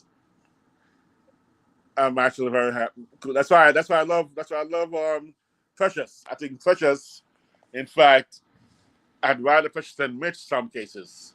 I think Precious is a star, maybe a breakout player next year of our team. If it wasn't for, of course, my boy Deuce with a handle showing up with a handle and passing skills because he's feeling the fire from Colette, from Tyler. So I'm good. I'm seeing Knicks ECF. I think I'm with Knicks NBA Finals. I'm seeing it. It's right there. Deuce McBride gonna get us there, bro. No, but Deuce, I think I'm gonna give the credit though to that move to get my boy to get the Villanova 4 together. I think that was a killer deal. That's why front office jumped in my book from wannabes to stars. Yeah, the year 3 to year 4 development thing is real, right? Oh, And yeah. but here's the thing. There is no runway, right? See, the jump for year 1 to year 2, you're like, okay, we got to give him a runway because that's his first real off season, and you got to give him some time to adjust. Year 2 to year 3, you usually adjust first, and then the league adjusts back. Like, oh, okay. Right. Year 3, you basically show what you're gonna be. Right. Year 4, if you're gonna be something other than you were in year 3, you make that jump. Then, like legit, if you're a bench piece and you had the potential to be a starter, you'll make that jump in year 3 to year 4. Right. But if dudes see there is no runway though, there is no lead to it. You got to show it from day one, and if you don't show it from day one, bro, you're a role player. True. You know what I'm saying? And so that's what I'm saying about Deuce. Like, I'm not saying that he's going to be one way either way. It's not what I'm saying. What I'm saying right now for Deuce McBride is show and prove. All the stuff in previous years, oh, it wasn't fair. Guys were in front of him. He never got a fair opportunity, and all that stuff is out the window now, bro. Going into year 4, you are a veteran. And if you're a veteran role player, bro, you're a veteran role player. Like, because ultimately, Deuce can be Cameron Payne, or he can be Jalen Brunson. Here's the year for him to show. This is the year for him to show it, and he got to show it out the gate. He got to show it out the gate. Ain't no more waiting, bro. Nope. Hey, you said something there. Ooh. He said something. Our squad, by the way, beats everybody and matches with everybody. And like you said, Freezy, right now can meet Boston. Right now. So I agree with you. Orlando's the only one I see 2 years from now trying to step to where we can be after we win the first trip. So next season, Orlando has potential if they find another piece to start to talk to us if we take the chip this year. Okay. I don't fear Philly and Milwaukee at all. I think Cleveland, unfortunately. What about Deuce, though? What about Deuce? What about the thing I said about Deuce? What are we talking about? I'm actually seeing. Well, remember, I called Deuce CP3 2.0, GP 2.0, and Steph 2.0 for the past 3 years. See, the thing is, I always called Deuce was, I'm a Deuce fan. That quick, real quick, I'm a Deuce fan. I'm Deuce high, as they call it, but I always say D block because of defense. I've always been a Deuce fan, way before. I just don't lock in. I don't put my love for one player over the team or whatever. You know what I'm saying? I look at the team. Always been a fan of Deuce. So, but I feel you with your enthusiasm and everything. But Freezy kind of dropped the mic on that last. I know. When he came out there, it's kind of like you keep trying to and trying. It's kind of like you just trying to look. He already got you. You keep trying to come up with some new bars, and everything he's spitting is double bar doo doo. It just ain't happening, man. I'm a little shook when Freezer said that. I got a little shook because I'm like, but Wiz, the reason why I say that is not because I want to see him pass or fail. That's not what I'm saying. Oh no, right? No. What I'm saying is if we're not going to be hypocritical, because the same rules apply to all the young players, and if we apply those rules to all the young players, right? If this applied for Quickly, for RJ, for Knox, for Frank, for all the Cam Reddish, all the young guys that came through Obi, if the rules applied for all these guys, right? then why are we not being unilaterally comparative to Deuce? Right? Because this thing goes across the league with all the young players. You like, yo, they take that step year one to year two. And so they bring that year one offseason thing. They do it for a little bit and then they start to slump. People call it like the second year slump or whatever they call it. And then in year three, they come back and they're on the scene, right? They're on the scene. And those that don't make that year two to year three jump and are on the scene, the James Wisemans, the Marcus Bagleys, the Mo Bambas of the world, the Kevin Knoxes of the world, we put them in a second category if they don't make that year two to year three jump, right? But the dudes that do make that year two to year three jump, the Trey Youngs, the SGAs, those guys that make that jump, we put them in a separate place. And now Deuce is going in from year 3 to year 4. And if we're bipartisan, like if we just legit just stand back and watch the results play out for what they are, he will make the determination himself in which category he goes. Right? Basically, Wiz, what I'm saying is what's good for the goose is good for the gander, right? Yep, I know, man. And this is my and you know who else? You know who else is on that clock? Jericho Sims. Jericho. Oh, jeez. Jericho Sims, you on the clock, bro. You finished 3 full seasons. You're going into that 4th year. You are now an NBA veteran, right? Because you're 7 years out of high school, bro. You 7 years out of high school. How much more time do you need than 7 years out of high school? Wow. Is that not? Yeah, hey, Sophie, is that not fair? It's fair. It's fair. That's why I'm just saying I'm a little shook because it's right there. It's now or never. I mean, this is it.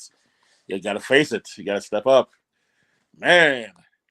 And so with those possibilities, why I'm looking at, and ECF or finals, man, because we have all the pieces and our backup, our second string, everyone in the rotation, like everyone was saying, especially you, Bob, was starters. These are NBA starter quality players. That's wild to think about. And not just average NBA starters, comparative NBA starters. Well, keep in mind the cats that were starting for us in the playoffs was our bench. I know. That's what I'm. A lot of cats are, for some reason, are forgetting about that. We played we got all that way with our bench and the 15th man. Right. As many injuries we had, and I'm gonna say it, if what's his name, Archie was still playing, Archie probably would have got some PT. Yeah. That's how bad we were hurting. You know what I'm saying? So basically, for those who are still looking at it in a negative way or still got their doubts or whatever, you always gonna have people like that. They wake up in the morning and say, so let me get that big jug of negativity and take it to the head. No matter what. So it could be a beautiful 70, it could be 70, 74 degrees, beautiful sunny day, no cloud. They'll come on, man, it's too cold out here. That sun too bright. It's going to be something. This is the way these people are. I'm not saying live out in the fantasy world, but just be happy about something at least. You know what I'm saying? So what I'm saying is, if you look at the injuries we had and the players that we lost during that time, they're coming back. It's almost like you're getting a new team. That's how you gotta have to look at it. Breezy brought it up early on when he started the show, and he was saying when we had Randall and OG together, we went 14-2. Was it 14-2 freeze? Yeah, 14-2. Yeah. And that's without them even actually having any time to really gel. Yeah. To figure out who does what. So now look at it. They come back from the injuries. You start training camp, and once they get together, and you adding in Bridges. He's coming back. Randall coming back from an injury. We got Mitch. It's like having a new team in a sense. And I know everybody's worried about Mitch and the injuries, but come on, man. He got put almost in a figure 4 leg lock on that second. That's when he got put out the rest of the season. That's not on him. So I can't blame that on him. The other stuff, some stuff, it happens, man. It happens, part of the game. Yep. But let the front office do what they're going to do because the front office gotten us this far. Let Tibbs coach what he can, because many other coaches, a lot of the other coaches, to come in with what they were working with, they would have been. It'd have been 1, 2, 3 Cancun. We'd have been in the lottery. Mm-hmm. Do you see this team as a potential? I don't use the word dynasty, but this team is viable to be NBA contender, championship contender. Oh, they're contenders. For what? 3 to 5? They're contenders now. Well, no, but 3 to 5 years from. I mean, because we didn't want. Oh, just get the first one is all you're worried about right now. What are you thinking? Well, let's give me this one. I don't care about 2 years from now, 3 years from now. And so, Wiz, on that question that you're asking, I'm glad you asked that question because the thing about being a champion is the best roster is not always the best team at the end of the season. The team with the most physical talent is not always the NBA champ. Right? So I was gonna say, but you had disappeared for so long. I don't get to throw these things at you. You had been somewhere counting money. You know what I'm saying? You probably hit. Was that you in Southern California that hit the Powerball last week? Oh, my bad. I'm dry snitching. My bad. I'll text you. You crazy. So the thing is with the NBA champion, right? The thing is with the NBA champion is the most talented. And I'm talking about physically gifted everybody. I'm not talking about basketball IQ and clutch moments. I'm talking about the physically talented, all the measurables you desire, all of that stuff. That team doesn't always win a championship. Now, is it helpful? Yes. But my question to you is why are we talking about the roster makeup in terms of an NBA champion? Instead of asking ourselves as Knicks fans, do we have talent on the roster that knows how to win big games? Damn. Now, if you ask me that question directly, if you had asked me that question, I would absolutely tell you no, we don't have that yet. And I would furnish proof to you. I furnish proof to you. For one, the Game 7 in the Garden against a historic rival, we lost. And I don't care what people are going to say injuries, but I watched the game. I watched that game when the Pacers were up 19, and we cut the lead to 8, right? And Indiana couldn't get into offense. I saw that 3 Deuce McBride jacked up from the corner. It was a bad shot. He took it anyway because he was feeling it. He missed. They got out and ran and got a bucket the other way, right? They were up 10, and then we came back down, and Jalen Brunson saw Deuce and jocked him out, wouldn't pass on the ball, and chucked up a 3 and missed, and they went back the other way and hit a 3, right?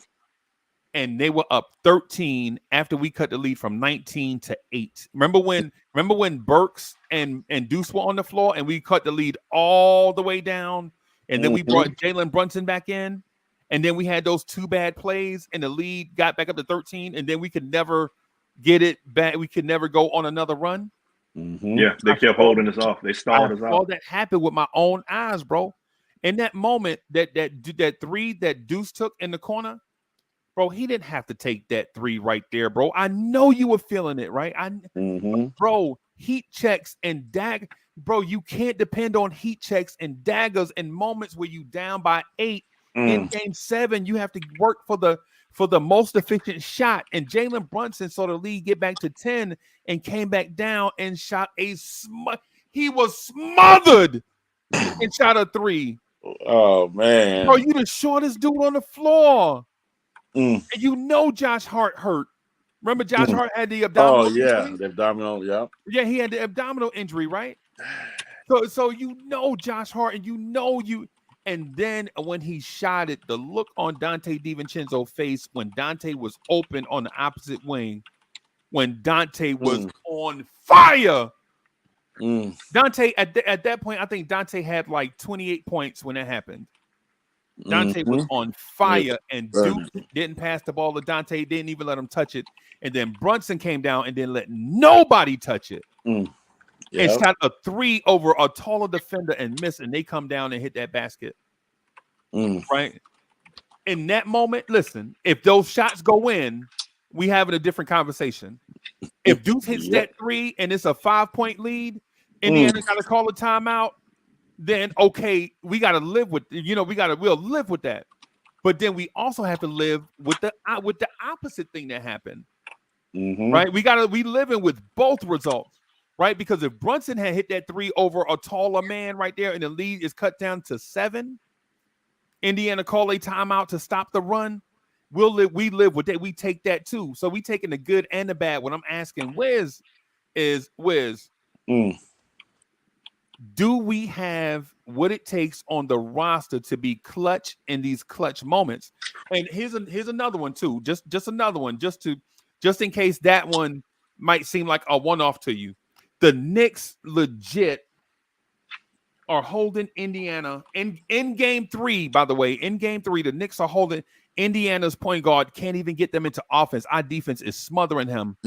Late in the shot clock, 2 seconds left on the shot clock, Andrew Nemert takes a fadeaway 3 on Jalen Brunson, and he hit it to put them up by 3. The guy that we praise for being that guy offensively gave up a dagger 3, right? If that shot misses and we get the rebound, that's a different thing, right? And so I'm bringing up, you remember the Sixers game where Tyrese Halliburton came down. They were down by 6. Remember, they were down by 6, and they came down, and Tyrese Halliburton pump fake Mitch in the air and got the 3-point play. Remember that? Yep. Oh man. And then we come down, we miss a shot, they get the rebound, and then I said Tyrese Halliburton, I meant Tyrese Maxey. I'm talking about the Sixers series. Right, Maxey, exactly. Yeah, Yep. Max, he got the pump fake 3 on Mitch and made the 3 free throws, and then on the next play he came down and hit the 3 from the logo to tie the game. Yeah. Right. I'm asking you because in these moments, right? In these moments, do we have the players on the roster right now to get us into those moments where we can close out teams in a close game? I'll give you one more example of clutch moments. Jalen Brunson takes a 3 from the corner, right? Right. We need a shot. Remember, we were down. I think we were down by 1. Jalen Brunson's shot had been off the whole game. No big deal. I'm not bashing Brunson. No big deal. Nobody's going to shots is going to be on every game, because for every bad game you have, Jalen Brunson probably had like 10 great games, right? But Jalen Brunson takes the 3. He misses. Hartenstein grabs the rebound, kicks it out to OG before he's fouled. They scramble to OG, right? OG kicks it to Dante DiVincenzo from the top of the key. Bang! The Knicks take the lead. Dante DiVincenzo hit the late 3 right there in that moment, right? And so what I'm asking is, do you think this roster has the makeup to win those championship minutes? Wow. So that's a lot. That's a lot, right? Yeah, but valid. That's actually, these are the conversations I've been wanting to get into. Cat's been trying to trade Randall all summer for no reason. And I'm like, yo, why are we talking about this stuff instead of talking about stuff that matter? Right. Because that's do we have Wiz? It's a simple question. I added a lot of difficult subtext, but the question is simple. Very. Do we have the championship makeup or no? And so I'll premise it by this, saying 3 months ago, I would have said definitely no. Today, I think the dynamics, the personalities that have been brought together right now, I'm leaning at an 80% yes favorability. I can't say 100% obvious because I have to see it in actual action and has to play out. But I see the mentality of the players that we've added and the ones that are returning, and I can see them coming back with a goal in which they're going to unite to create the greatest possible result. How long you got to wait, bro? It's been 2 years.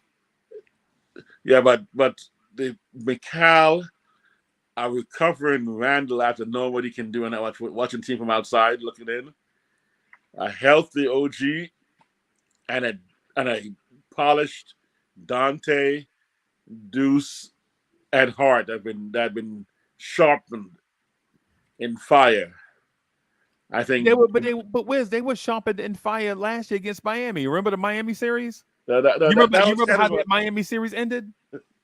yeah. But I think to some extent that sword broke before they could actually fully have it sharpened. I think somewhere it snapped. It was getting sharpened and it broke, and then somehow they're trying to put it back together. You got to take it to the blacksmith. Exactly. They're trying to super glue it. Trying to super glue this. I think right now the sword is still intact and has been sharpened, and now they've bought some more pieces that are ready to be able to swing that sword with a kind of force that will dominate. And so I think 80%, in my perspective of how it looks, that we're at that point right now where we have capable pieces to make the right decision at the right time with the right temperament. Because part of it is thinking you have to win the game by yourself, Brunson. Second, a little bit of impatience on the Deuce part. Right. And Oh, you then, talking on that play in Game 7? Yeah, exactly. The definitely impatience. impatience. Because Yeah, the game still wasn't slow enough for him yet.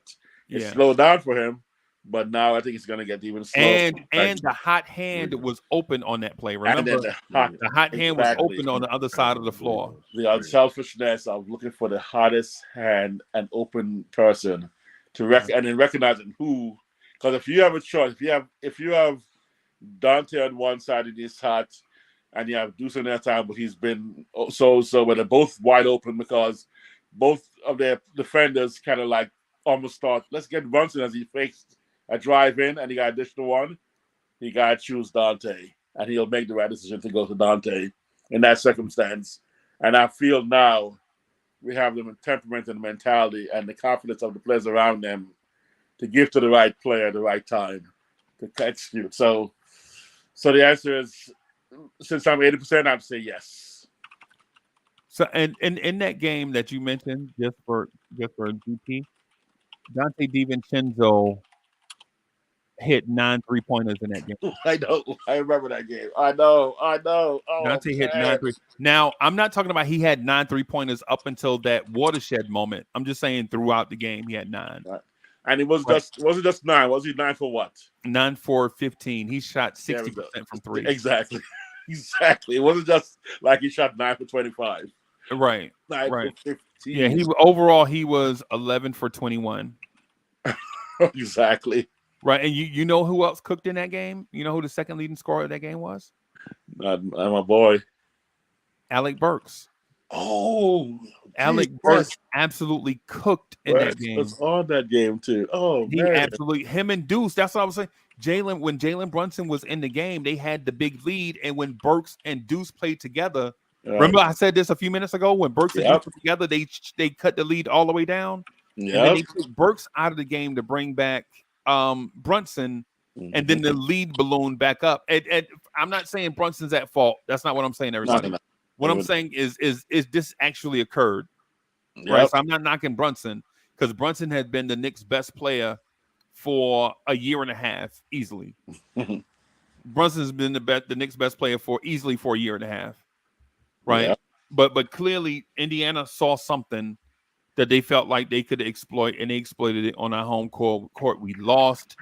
We got to live with it. We ain't pointing no fingers at one person or the other or another, but we can ask the question: does this team have championship DNA?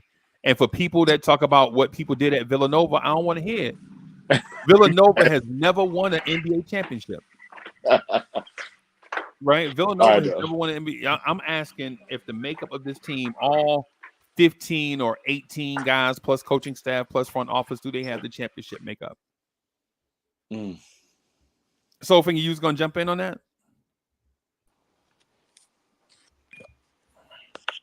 I guess. Oh no! Just give me a second. Just take care of something real quick. Cowboy Bob, you got something on that? I say we do because this front office has made the moves to put us in the position that we currently are in. That being said, we are championship contenders based off of what we did last year and what we're bringing to the table this year. So yes, I think we are in line and step to be a championship contending team. Mm. And Nice. we actually added depth as well. So if you guys are going off of last year, we added depth and we have actual players who know their job. So I think we are. But we have to beat Boston. That's the only thing. Okay. All right. Since everybody dodged the question, I'm gonna get out of here and enjoy the rest of my day. Thank you, everybody, for coming through, rocking with us. I appreciate y'all. Go Ev- New ev- York, go New Everybody York, that came go. through, man. We've been here for like 3.5+ hours, man, just chopping it up. Thank you, everybody, for rocking. Peace, y'all. Peace.